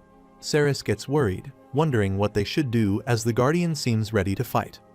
As soon as the Guardian stared at them, Daria clarified that they should run away with all their might to save themselves, which scared Ceres. The 6th day of the festival period, they were returning to the academy, and Daria clarified that if they walked this road for one more day, they would be back at the academy. Flem is sure they would arrive just as the festival ends, and he learned a new ultimate sword technique, but it's a bit disappointing that they couldn't enjoy the festival. After hearing about the festival, Daria inquired whether the nobles from the royal capital, as well as prominent figures from the Central Magic Institute and the Supreme Swordsmanship Society, would also be attending. Flem affirmed, and after thinking it over, he realized it was good they were away because the Supreme Swordsmanship Society was still disappointed in him for losing to Daria in their match. Daria remarked that his senior has talent in swordsmanship, so he doesn't need to worry about pleasing the authorities. Flem sadly uttered that if he could do that, then it would be great. Abruptly, Malma noticed something, so it started waving toward Daria to capture its attention, and was trying to say something. The protagonist is startled to see it acting weird and inquires what the matter is. Abruptly, Saris looked ahead and saw a black smoke appearing from that place, and she supposed there might be a village ahead. Daria gets worried after seeing that amount of smoke, which a simple fire can't explain, so he finally gets an idea what that is. He started rushing toward the smoke source, and after arriving at the village, he got worried as he saw several corpses there, and the houses were being burned down. He also saw the corpse of a demon, so he wondered if a monster had attacked it. He kept looking around to see if there were any survivors. Abruptly, he saw Rene standing on the collapsed building and got the wrong idea. He is in an utter state of shock after seeing Jurenhal there, and Rene looked at him. Rene is startled to see Daria there as well, and the protagonist inquires if she is the one who did this. Rene summoned her sword, which worried Daria, so he grabbed his sword as a countermeasure. Abruptly, a monster appeared behind her that lunged at her to strike, and Daria worriedly informed her about the beast. Rene quickly looked back and split the monster in half with a single strike. After getting rid of the beast, Rene takes a peaceful breath, as that is finally over. Flem looked ahead and asked the protagonist what this situation was. Saris is worried about her senior, Rene, and Daria asked Rene what was going on. Rene uttered that it was her line, as she also wanted to know why Dara and the others were in such a place. Now that she recalled it, Daria and his comrades said they had been leaving the academy for a bit. The protagonist affirmed, telling her they are on their way back now. Rene wanted to explain the situation later, but first she wanted Daria to put out the fire. After he extinguished the fire, Rene explained that after leaving the academy to accomplish her travel goal, she headed west toward the edge of the continent. Daria remembers that Rene's travel goal was to investigate the movements of the demon clan, but she is keeping this from Saris and the others, as she is being roundabout in her explanation. Rene kept explaining that on the way, she found the village burned down by monsters. Flem inquired if this was one of them, but Rene refused and explained that the monsters were heading straight for a particular place, so every village in their path was attacked without exception. Saris gets worried on hearing this, and Daria is a bit annoyed. Rene clarified that it was the 15th one that the monster attacked, which worried all of them. She rambles that the monsters formed a large horde and are continuing their invasion. She has been following their trail and clearing out the remaining monsters in the attacked villages. Daria finally understood why Rene was alone in the burning town, and Rene affirmed. The protagonist worriedly asked where the beast was heading. Rene elucidated that if their course doesn't change, they will end up at a pace they are all familiar with. Daria becomes worried after hearing this and wonders if she is being referred to their academy. Rene rambled that it is the most suspected place where the absolute demon king was once defeated. In other words, they will be attacking Burrito Academy, which is in the middle of the festival right now, which is the declaration of the revival of the demon clan, since that person likes that kind of performance. Saris wondered what does she meant by the revival of the demon clan, and Daria asked who she was talking about. Rene explained that there were traces of distinctive magical power throughout the journey, and the owner of that magic might be leading the horde of monsters. Rene furiously grits her teeth as she remembers that magical presence clearly. She started exuding a terrifying aura and uttered that those fools dared to interfere with her entertainment. He was one of the 4 demon emperors, the demon emperor of cunning, Radius. Meanwhile, at the academy, they were celebrating the festival, and Radius finally arrived there with his army. Radius knew this was a festival celebrating the peace that the magic sword saint established. He has heard a lot about this festival, but he found it foolish because the peace that humanity has enjoyed for the past 1,000 years was merely temporary. Radius stated that peace would last until the demon clan regained its power, and the present-day humanity's peace would come to an end. He settled his glasses, smiled cunningly, and uttered that day the demon clan shall trample everything. He summoned a massive magical circle, Calamity Summoning Manifest, and summoned Hell Neva's Zeeg to start the destruction. He started laughing wickedly and commanded his horde of monsters to begin the march because the peace that humanity had enjoyed for thousands of years would be crushed there. Daria gets worried after hearing about the demon emperor of cunning and asks if he is the one leading the monsters toward their academy. Rene concurred, telling him that humans of this era are no match for Radius and his monsters. So if they don't hurry to help, then the academy will end up like the other village. Ceres is confused to learn about the demon clan and the 4 demon emperors, as she wanted to know what they were talking about. Daria accosted both Ceres and Flem, apologized to them because their training journey was over. He had planned to continue training on the way back, but they ran out of time. He flicked his finger, created a magical circle around them, and then headed inside so that they could leave first. He assured them that he would explain everything on their way, but they needed to head to the academy as soon as possible. On the other side of the academy, the monster has started breaking through the wall and invading it. The students get scared after seeing this, and they kept running away, wondering what that monster was doing there. At the same time, his comrade told him to run to Burrito Academy to save themselves. All of them kept running toward the academy while being chased by the Hell Navis Zieg and other monsters. After seeing this, Hell Navis Zieg shouted loudly, and Radius came forward, clarifying that after so long without slaughter, Zieg's heart seemed to be racing with excitement again. While the students hid and ran away to protect themselves from the monster, the entire town was already surrounded by them. Radius looked around, recalling that it was the wasteland where the magic sword saint and his majesty, the demon king, had fought. He furiously grits his teeth as it really makes him feel the weight of the 1,000 years they have lost is lifted. He wanted to soothe his frustration with the humans' fear and screams. Momentarily, Rudolphin came out and told him that he wouldn't let him do that. He introduced himself as the principal of Burrito Academy Rudolphin and clarified that it is their duty as teachers to protect the peace of Burrito Academy and this academy town. He started summoning his magic to strike and uttered that the uninvited guests who threaten the academy will be sent packing by them. Radius smirked cunningly and started mocking them, apologizing to them but wanting them to face reality. Since the 1,000 years of peace have weakened humans, yet their hostility remains full-grown, which is comical for him. Radius started exuding his demonic energy, so Rudolphin told the teacher to be ready with all their heart and soul, as they need to defend this land. All the teachers rushed toward Radius to strike, but before they could inflict an injury on Radius, he clarified that they were too slow. He easily blocked all of their strike and found it quite pitiable. After playing for a while, he covered his fist with demonic energy and punched the teacher on his chest, throwing him far away. While the other teacher still didn't give up and tried to attack him, Radius grabbed his sword between his fingers and easily threw him far away. At the same time, Professor Rima and the other professors started casting advanced magic flash bullet to attack him. However, that wasn't enough to harm him, so Radius commanded Zieg to get rid of that, and the monster quickly got rid of those flash bullets.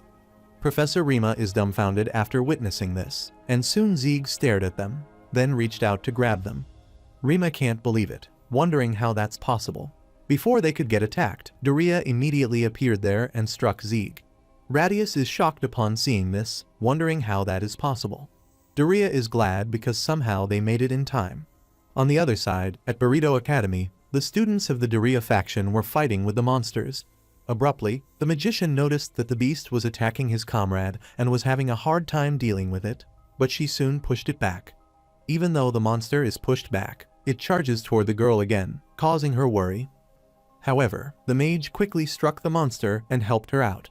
The girl looked back, thanked him for his help, and charged toward the monster. The monster trembles in fear, unable to do anything at that time, and the girl quickly kills it. The girl looked around, getting worried because a considerable number of monsters were pouring in from the academy town, so she wondered what was happening.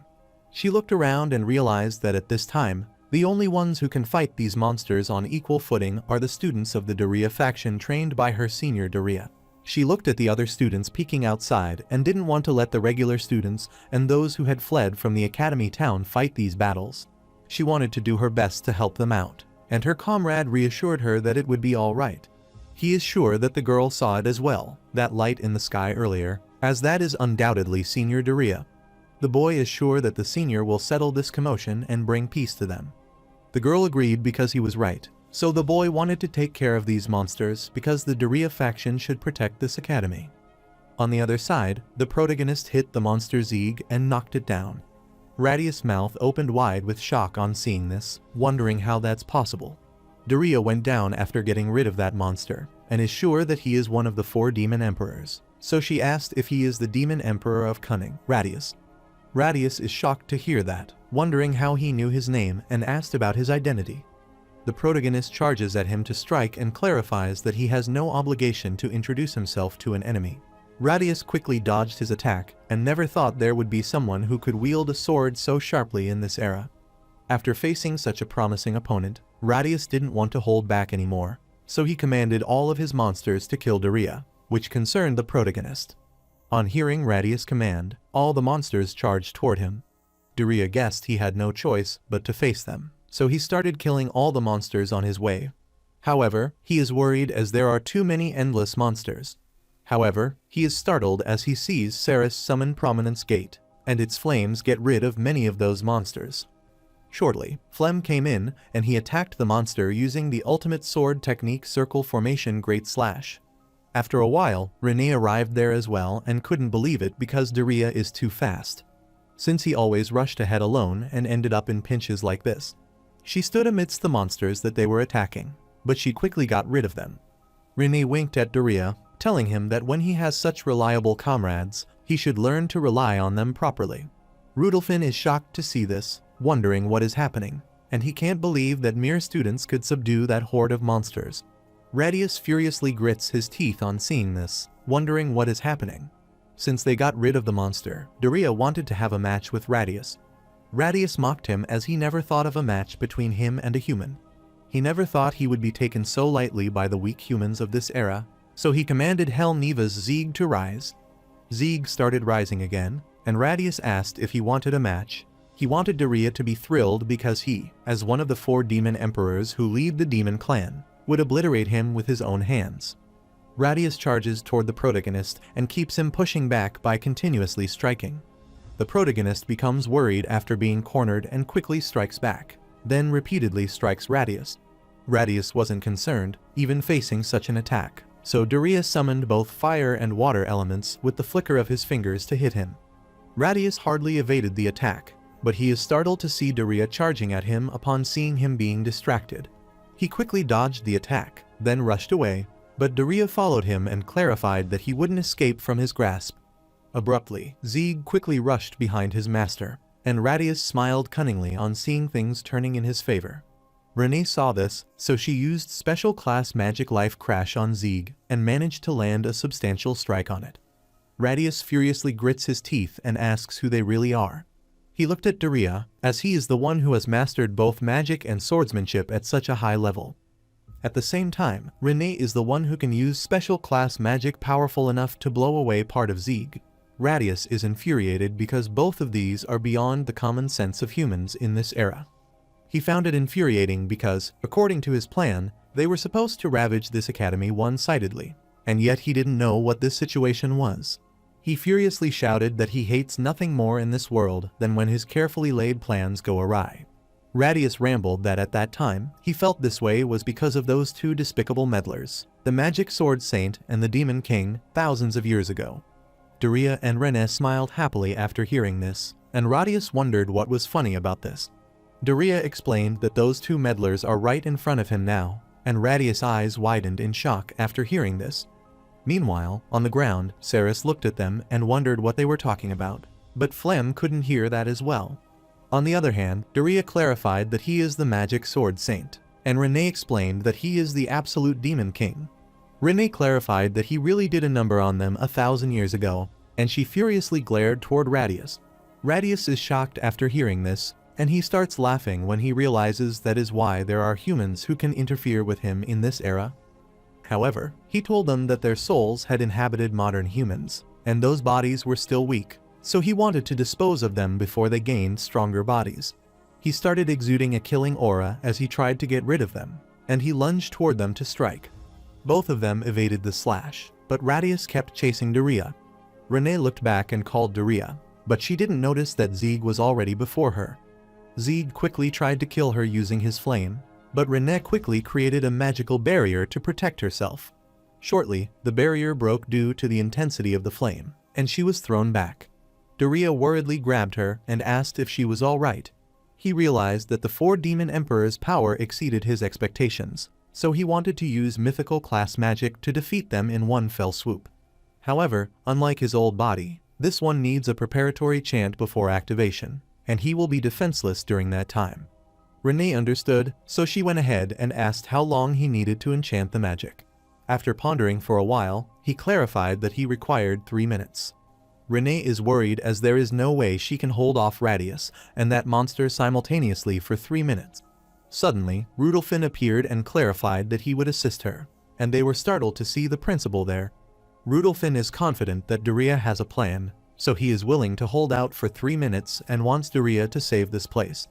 Daria affirmed, then he rushed away, leaving those two, principal and Renee. After going to the ground, he created an enormous magical circle and started using the mythical class magic, beginning the preparatory chant. Ceres is astonished at seeing him enchant the auxiliary chant. Daria rambled that the mythical class magic is quite a large-scale spell, so to activate it, first, he needs to perform an auxiliary chant as preparation. 1,000 years ago, he could use mythical class magic without an auxiliary chant, but if he did the same thing now, his mind can't handle it. He saw Renee handing Radius, and he commanded Ceres and Flem that for the next 3 minutes, he would be completely defenseless. Therefore, for those 3 minutes, he wanted them not to let a single monster get close to them. Since Renee and the principal will hold off Radius and his group, he wanted them to watch out for the remaining monsters in town. Renee is worried, wondering what she should do if a strong monster appears. Daria is confident that it will be fine since they have been training with him all this time, so the two of them can hold off any monster, and he is counting on them. Both of them understood their task and didn't want to let any monster through them. Even though Ceres was a bit worried about this, after gathering her courage, she agreed to steel her resolve as well. The protagonist thanked both of them, and Moma continued to talk furiously, which delighted him, as it was not just two. He is sure it would be a big help if Moma assists as well, so he wanted everyone to get ready because the 3-minute auxiliary chants are about to start. After all of them got into their position, Daria started enchanting the spell, which reached out to the sky. Radius gets worried on seeing him enhancing the auxiliary chant for mythical class magic, so he didn't want to let him succeed, and he launched countless snakes to attack him. However, Renee quickly stepped on and got rid of those snakes, as she also didn't want to think about the consequences, and gave it her all. So she started fighting more seriously with Radius and kept launching substantial strikes. She clarified that it was for interfering in her final battle with Barua 1,000 years ago, and she wanted to make him regret doing that. Radius is annoyed as he hardly managed to get away. Then he commanded Zieg to strike. Before he could succeed in attempting his strike, Rudolphin raised his hand and started casting special class magic, Legendary Wedge, and launched it toward Zieg. Radius gets worried on seeing these intense attacks on Zieg. Renee appreciated the principal for not performing poorly. The principal clarified that, until recently, he had thought he was the only one at the academy who could use special class magic, but with this much, he could no longer brag. While Radius furiously grits his teeth upon seeing all of his plans failing, he tells them not to interfere.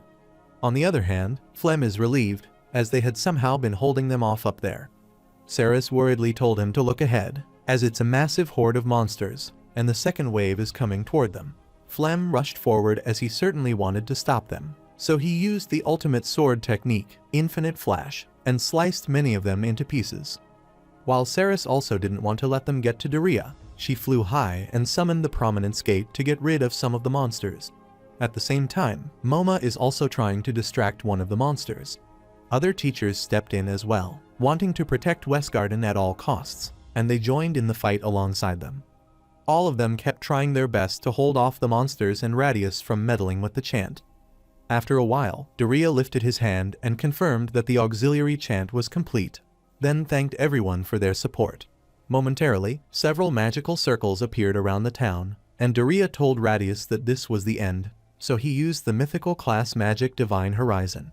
The entire sky is filled with divine lights, which annoyed Radius, as he had wanted to destroy the academy and declare the revival of the demon clan.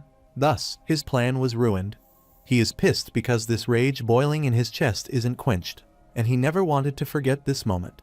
While being attacked by the Divine Horizon, Radius clarified that even in this modern era, he would surely kill the magical sword saint again. After he disappeared, all the remaining monsters in the town were being attacked by the Divine Horizon, thus protecting the students fighting with them and aiding them. After a while, some of the Divine Horizon is launched towards Zieg, completely vanishing in its place. After everything was over, Daria came down and took a deep breath, relieved that they had somehow managed to protect the academy. On the other side, outside the academy, a magic circle appeared, and Radius came out of it half burned out. He feels as if he is unable to hold his body and is annoyed because his plan has failed again. He hardly stood and thought that, by other means, the demon clan had regained its former great power, so he wanted to let the world know. He is aware that if they retreat after losing to those academy folks, it will damage the demon clan's dignity, as they are brainless, uncouth fools who only have brute strength. He created a communication magical circle and kept calling Gara, the demon emperor of annihilation, to ask if he could hear him. Radius clarified that the plan needed to be changed, so it was his turn, and he wanted Gara to forget about the academy now. Instead, he should invade the heart of this country, the royal capital, Lasville, and annihilate it. The next day in the academy town, all the civilians were busy repairing the damaged buildings, and students were also helping to restore the academy. Meanwhile, in the academy principal's office, Rudolphin clarified that those who had previously attacked the Burrito Academy were the ones who had been lying low on the western edge of the continent for 1,000 years.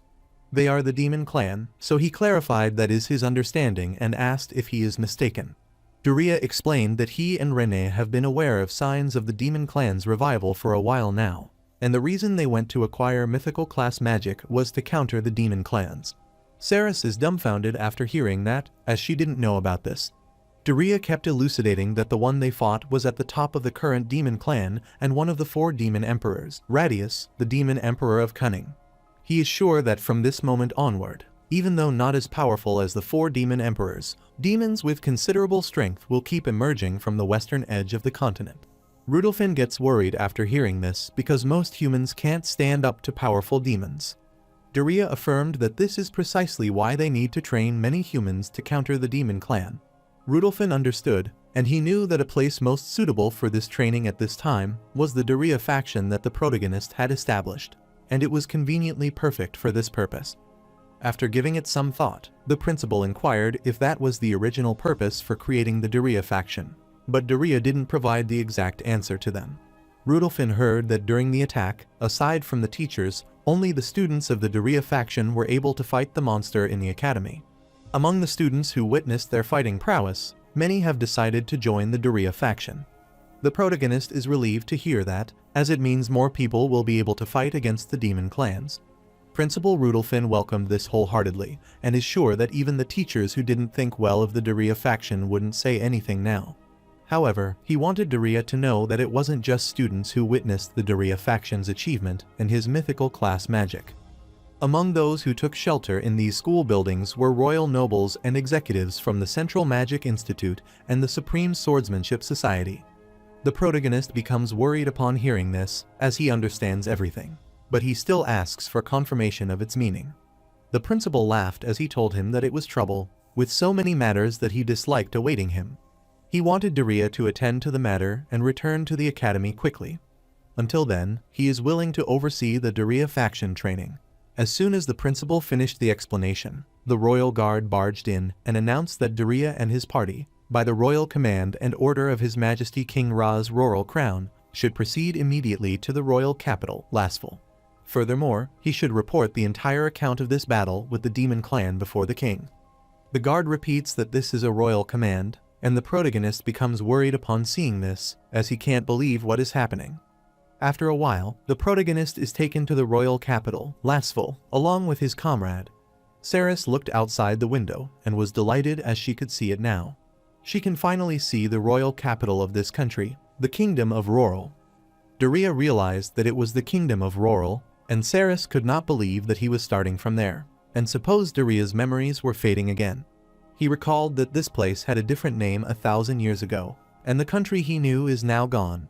Saris is somewhat confused after considering the revival of the demon clan, the existence of the 4 demon emperors, and the king's summoning. She felt a bit dizzy since there was too much information that she still couldn't process. Daria explained that they were summoned by the king this time because the envoy from the royal capital, who was attending the festival, had apparently reported their battle with Radius to the king using magic. The protagonist is a bit concerned by their quick response, as he thought it would be normal to dismiss the absurd idea of the demon clan revival in this era. However, one day after they drove Radius away, the country immediately took action, so he is sure there might be an issue in the royal capital that is serious enough for them to accept the report of the demon clan revival readily. Ceres is surprised to hear that he wanted him to wait, as they had just defeated one of the 4 demon emperors who attacked the academy, and he had just said they drove them away. Daria affirmed, telling him that it is right because Radius isn't dead, but at the end of the battle, he certainly felt his magical power fleeing far away. Renee is sure that Radius might have suffered severe injuries, so he wouldn't be able to move for a while. Flem never thought that Daria's full power magic couldn't finish him off. The protagonist is confident that Radius will regroup and surely resume the invasion. Until then, they need to help humanity to prepare for a counterattack, even if just a little. After arriving at the castle entrance, the royal guard informed that the king is waiting in the audience chamber ahead and requested that they be mindful of their manners. Soon, the door opened, and they entered the audience chamber, where they knelt before the king. However, Renee was still standing, so Flem pulled her to her knees. Ra's royal crown has been waiting for them, so he wanted them to raise their faces and stand. The king is sure that if they focus too much on etiquette, then they might neglect the important matters at hand. He is glad to see them come all the way there and clarified that he couldn't believe his ears when he heard that the students defeated the demons who invaded Burrito Academy. But at the same time, he felt relieved, and the protagonist was surprised to listen to this, wondering what he was relieved about. The king explained that there is no one in the royal army capable of properly defeating monsters, so he was lamenting about this. Recently, throughout the kingdom, monsters have become terribly ferocious, so they sent mages and swordsmen from the royal army to subjugate monsters in various regions, but they all ended up retreating. The king is concerned that the country will eventually perish at this rate, so to him who was in despair, Daria and his comrades showed a glimmer of hope. The protagonist finally understood the entire situation, and the king requested him to tell him the details of their battle with the demon clan. He wanted to find clues to protect the country from this moment onward. After that, Daria and his comrades started explaining the details of the fight, but Renee was feeling a bit sleepy. After hearing about the details, the king realized that Daria's achievement is impressive, and it's also good news that the disciples and students he has trained have gained the power to be effective against monsters, so he is sure that if the current royal army undergoes proper training, they should be able to fight against monsters. The protagonist wanted to be honest that the level of magic and swordsmanship in this country is low. But if people with solid knowledge and real ability provide guidance, they can obtain the power to counter monsters. Therefore, he mentioned that the king's understanding is correct that proper training can be helpful. Ra's royal crown thought it was unfortunate that the demon clan and monsters regained their immense power, but it was fortunate that excellent individuals like Daria had appeared. Therefore, the king ordered Daria and his group that, from this day forward, they would all be appointed as supervisors for the training of the royal army for a limited time. Ceres is entirely in shock, and she shouted loudly. This woke Renee up. She rubbed her eyes and asked if the conversation was over. On the other side of the lake, a vast monster dived inside. Then it glared out of the water and jumped out as if it was fully prepared to devour humanity. Later, at the Rural Kingdom Army training ground, Daria explained that for a while, he had been assigned to supervise the kingdom's army training. He introduced himself and explained that, for now, he had gathered there those who were considered the elite of the kingdom's army. He wanted each of them to become capable of defeating large monsters on their own, so he excitedly told them they should do it. He saw the cold glare of the soldiers at him and realized that he wasn't welcomed there. Ceres affirmed that this is the case because everyone gathered there is among the most capable in the kingdom army, but to be suddenly told that a student will be supervising their training, she thinks it's natural that they can't accept it. Abruptly, one of the soldiers emerged after hearing the news, confirming it was true, and Ceres became scared because they had heard her. The soldier clarified that no one would believe such a story that they repelled the revived demon clan. He explained that even they who are elite are struggling to defeat medium-sized monsters, so there is no way a mere student could drive away higher-ranking demons. He is certain that Burrito Academy has truly fallen, as they believe such ridiculous lies from their students. He furiously glared at Daria, telling him that even if they all were to come at him at once, they couldn't even defeat him alone.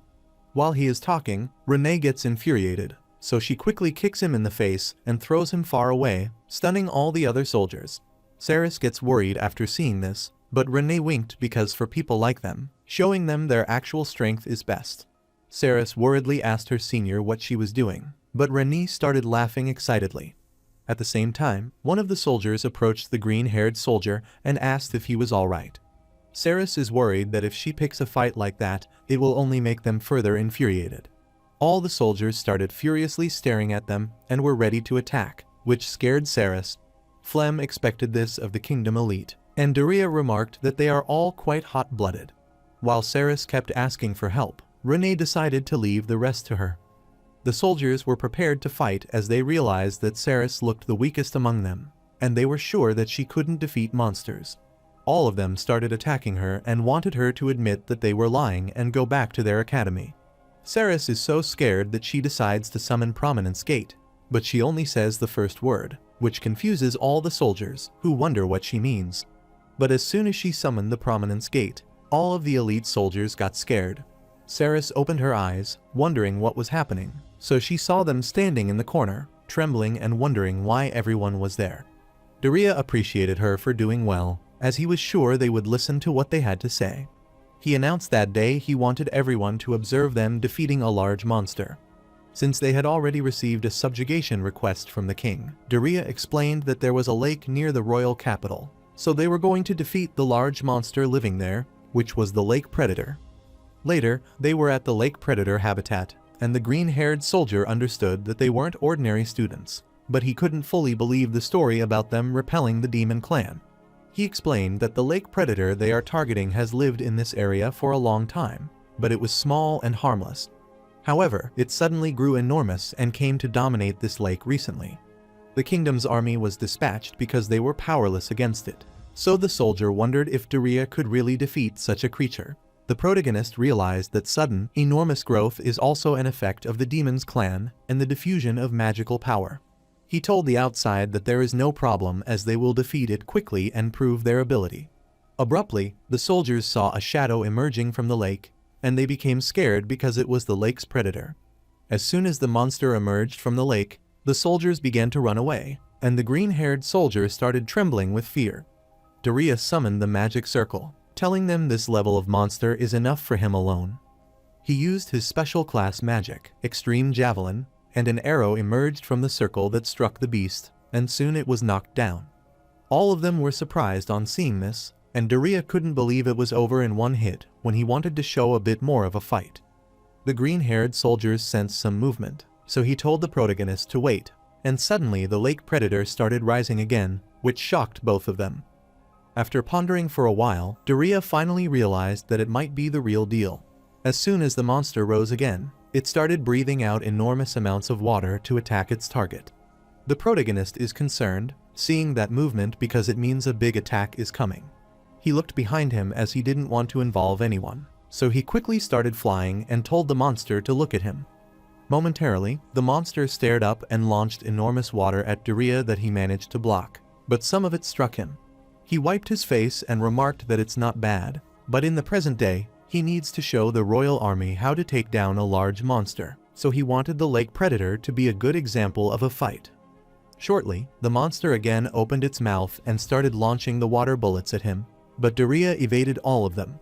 As he continued to progress, he was startled when he noticed the monster waving its tail to attack him. The tail struck him, causing him to fall, which concerned the green-haired soldier. However, as soon as he drew near the lake, he quickly started flying again, telling the soldier that it was no problem. He charged toward the monster and used his ultimate swordsmanship technique, Sky Dance Tempest, to strike the monster. Before he could succeed in his attack, the monster began going on a rampage, twirling its body, which created a tornado. Daria was swept in that water tornado and couldn't believe it as he was unable to control his body. While he was trying to control his body, he saw the monster approaching him and threw him far away. Daria managed to hold himself back, supposed the monster might have done it, but his eyes widened in shock as he saw the monster getting prepared for the next attack. He knew that dodging it wouldn't make it in time, so he decided to borrow Dalha's power and wanted to see its true worth, which is capable of cutting through special class magic. As soon as the monster launched his attack at him, Daria started cutting it with Dalha while slowly approaching the monster. The monster is startled on seeing this, but Daria clarified that it is over. He started attacking the monster and unleashed several strikes on it. So after a while, he succeeded in subjugating it. After successfully killing the monster, he returned to the shore and clarified that this is how he wants everyone in the royal army to become capable of doing this much on their own. All the soldiers were in awe of witnessing his victory, and the green-haired soldier is still in the denial phase, telling him that it is impossible. The protagonist looked around, couldn't find Renee, and asked where she had gone. Saris explained that Senior Renee said that she is going to investigate something about the demon clan and left early. Daria is pissed about learning that she went home while people were fighting. Then he looked at the soldier, telling them that to gain the power to defeat large monsters like the lake predator, he wanted to start some special training. He started laughing cunningly, which scared the soldier. The next day, in an unknown location, the blue-haired girl, Yu Iruno, who was the director of the Central Magic Institute, was sleeping soundly, but she soon woke up. She looked outside the window, yawned, and thought it was another sluggish morning with the beginning of another unpleasant job. She started getting ready, even though she wanted to sleep too long, and is aware that she will get scolded if she does that. While opening the door to leave, she wonders if anything is interesting to do. On the other hand, the protagonist stands before a lavish mansion and wonders if it is indeed true that they can freely use this mansion while in the royal capital. Flem is aware that it is usually only available to state-level guests, but he wanted to express his gratitude to the king for arranging this. Daria recalled the bed and said that even the bedroom in the royal castle, where they had stayed for the past few days, was already plenty comfortable. However, to provide them with an even more luxurious mansion, the king is quite capable of doing so. Saris becomes worried upon hearing him and looks around, reminding Daria that it would be bad if someone were to listen to him talking like that. The protagonist doesn't care, so he quickly opens the door, telling Moma to come along, as he wants to explore inside. He started looking around the mansion along with Moma and was surprised to see Renee eating in the dining room. The butler asked Renee about the taste of the food, and Daria couldn't believe that she was already eating. While the butler wiped her face, Renee inquired why Daria was so noisy. The butler accosted Daria and apologized for the late greeting, introducing himself as Ito, the butler assigned to this mansion during their stay in the royal capital. He assured him that they would provide them with the utmost hospitality and told Daria not to hesitate to ask for anything. Daria is surprised to see so many servants before him, and Saris also feels like she has become nobility. Ito apologized for the sudden matter, but 2 letters have arrived for Daria. The protagonist is startled upon hearing about the letter, and he starts glaring at it, strangely thinking of it as an ominous thing. After looking at it closely, Saris realized these letters are from the Central Magic Institute and the Supreme Swordsmanship Society, respectively. Daria is infuriated because both are troublesome authoritarian organizations, so it seems like a hassle to him, no matter how he looks at it. Flem grabbed the letter and asked if it was all right if he opened it. Daria told him to do that as he doesn't feel like opening them himself. Flem understood, so he opened one of the letters and began reading its contents, and he understood. The protagonist inquired again about who sent these letters. Flem clarified it as he expected, and both letters have almost the same content, as they want to talk to Daria once. Daria is annoyed as he is sure it's not written in such a friendly way. Flem started paraphrasing the letter, as it says that Daria should be grateful for being summoned by the highest authority in the kingdom, and they are sure he is coming to see them. The protagonist is infuriated on hearing this and finds it a pain to solve. He noticed that the royal army was also divided between mages and swordsmen. Therefore, both the Central Magic Institute and the Supreme Swordsmanship Society are just hindering human unity. Furthermore, they are calling him separately in the first place, so he thinks it would be faster to meet them all together at the royal castle. Flem supposed they might be competing to see who can summon Daria first. The protagonist felt down after hearing this, and Flem can understand how Daria feels. Saris clarified that in reality, as long as they are living in the royal capital for a while, they cannot ignore the summons from both organizations. Most of the main markets and ships in the royal capital have a deep connection with one of these 2 major organizations. Therefore, if they ignore this summons, then life in the royal capital might become difficult. Daria sighed after hearing this, as he guessed there was no choice, so he wanted to get the troublesome matter over with quickly. Saris inquired which of the magic institutions and the Swordsmanship Society they should visit first. Daria had a bad feeling about the Swordsmanship Society since they once forced Flem to have a match with him. Therefore, he wanted to start with the Central Magic Institute. Meanwhile, at the Magic Institute, Yu Yu Iruno is working hard when someone knocks at the door, and she realizes that they are there. She excitedly opened the door, glad to see Daria as she had been waiting for him and his friends. Daria explained that they came to meet the head of the Central Magic Institute, who might be a bearded old man, and asked if he was out. Yu Yu Iruno is confused, wondering what he is talking about, as she is the head of the Central Magic Institute. She told them to come inside and clarified that the reason she called them this time was because one of their direct mage had filmed Daria using mythical class magic, and she had been shown that video recording. She is sure that Daria is aware that most people don't understand how amazing it is to use mythical class magic.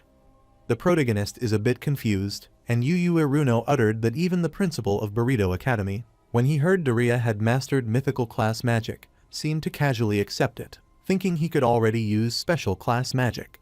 However, the pain of accepting the idea that a scroll is not something that can be endured by someone who can merely use special class magic. Yu Yu Iruno clarified that she can understand it because she is someone with experience, so she wanted him to tell her all about the mythical class magic. Daria asked her when she said experience, does it mean she has also touched the idea scroll? Yu Yu Iruno affirmed, telling him that she also wanted to obtain mythical class magic. So she went to an ancient ruin in an underground cave that only the Central Magic Institute knows about. And when she touched the idea scroll in the ruin, she was overwhelmed by a wave of knowledge. She nearly died in the process and failed to acquire the mythical class magic. After hearing her story, the protagonist thought she was lucky, as she hadn't lost her life. Saris is shocked to learn that even the head of the Central Magic Institute, who is the top of all mages, couldn't acquire it. She gets terrified of thinking Daria managed to acquire mythical class magic and asks who he is. The protagonist smiled proudly as he was sure she might think he was pretty amazing.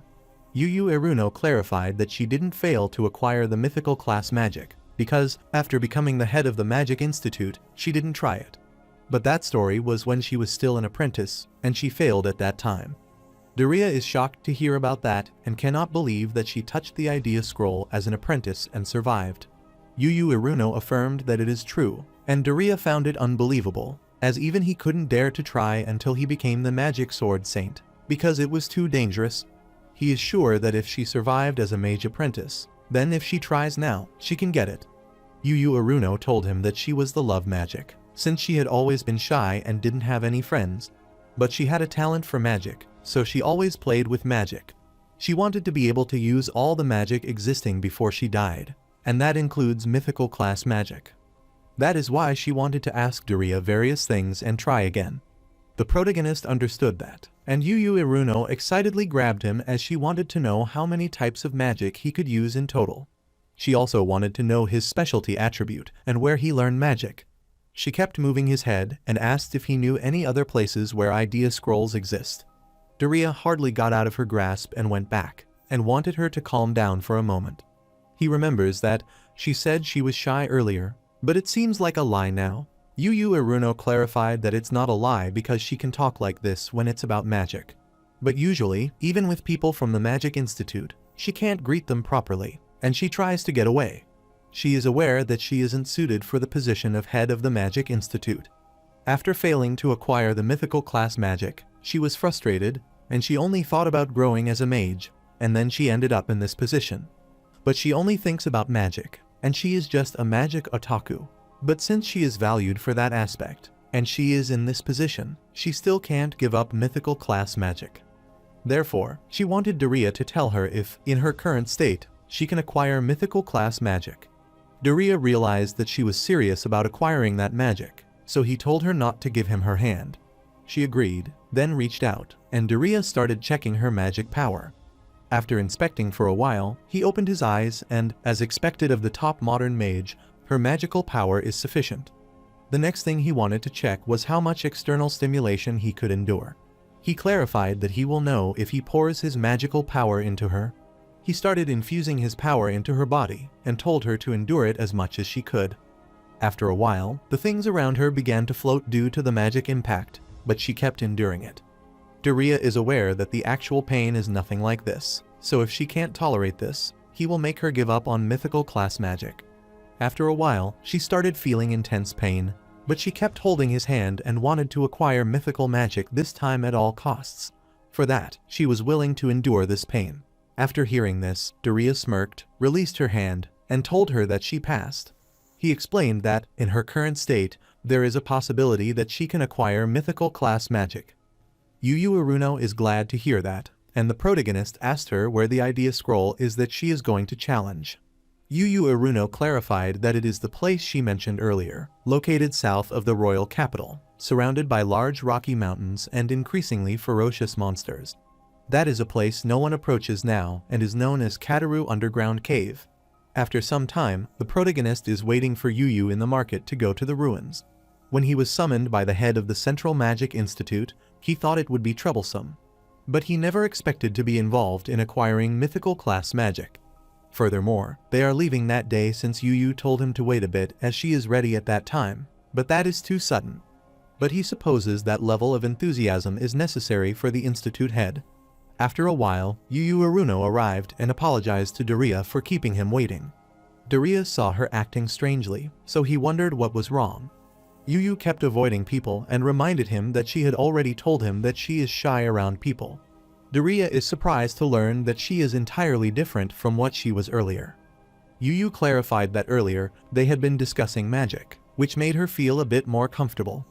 The protagonist turned to leave and suggested they should speak about her favorite topic, magic, as they went to their destination, the Kataru Underground Cave.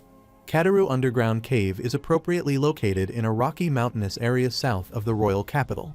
He didn't know that the idea scroll was stored there, and because they didn't know what dangers awaited there, they decided only the institute's head and Daria would go this time. The protagonist was going to watch the institute head as she acquired mythical class magic, and he would also obtain new mythical class magic himself, as that is their goal for this trip. While on their way, Yu Yu explained that it was challenging for her, but thanks to special training, she can use multiple special class magic simultaneously. The protagonist is surprised to hear this and realizes that the gap in her personality change from being shy to talkative is genuinely remarkable. But still, he expected this much from the institute head. Furthermore, the content she is talking about so happily is highly advanced. Yu Yu explained that no one else around her could do it, but she is sure that Daria could do it and asked if she was right. The protagonist thought about the simultaneous activation of special class magic, a task that only genius mages could accomplish even 1,000 years ago. However, he can do it too, so after giving it some thought, he explained that with special class magic, he can activate about 10 types simultaneously. Yu Yu is amazed to hear that because her limit is 3 types. The protagonist is dumbfounded and quite mortified because it's not impossible, but he exaggerated a bit, and it has no practical use. He suggested that they should head to the Kataru Underground Cave soon. Yu Yu reminded him that they had already started walking. The protagonist is aware that on foot it will take too long, but it's just him and Yu Yu, so using flying magic would be faster. Yu Yu understood and explained that she typically matches pace with everyone who can't use flying magic, so she was planning to walk this time as well. Daria sighed because if they walked, then they had to camp out alone together for several days, which Yu Yu might hate. Yu Yu Aruno pondered for a while and clarified that she would hate it with other people around her, but with Daria, they could talk about magic the whole time, so that she wouldn't mind it. The protagonists understood, but he still thought the institute head couldn't be away for days. Furthermore, he needs to oversee the royal army training as well, so he is counting on her to guide them to their destination. Yu Yu understood, so she began using flying magic and continued to lead the way. After a while, they finally arrived at Kataru's underground cave. Daria was surprised to see the cave, as even he didn't really want to enter with this atmosphere. He realized it's the perfect place to hide the idea scroll. Abruptly, he is startled to sense strange energy, and shortly, there is a roar. He worriedly inquired about that roar just now, so Yu Yu explained that there are pretty dangerous, large monsters inside the cave, so if they encounter one, they had to run away. The protagonist wondered why they should run away instead of defeating it. Yu Yu explained that the last time she came there, she fought that monster, but that thing repelled her special class magic. The protagonist is surprised as it repelled special class magic and figured out it might be the enemy that can use magic. Yu Yu refused, as that wasn't the case, but it seemed to have a special, hard shell, which looked like neither physical nor magical attacks worked at all. The protagonist realized that it was the worst, so they had no choice but to avoid it.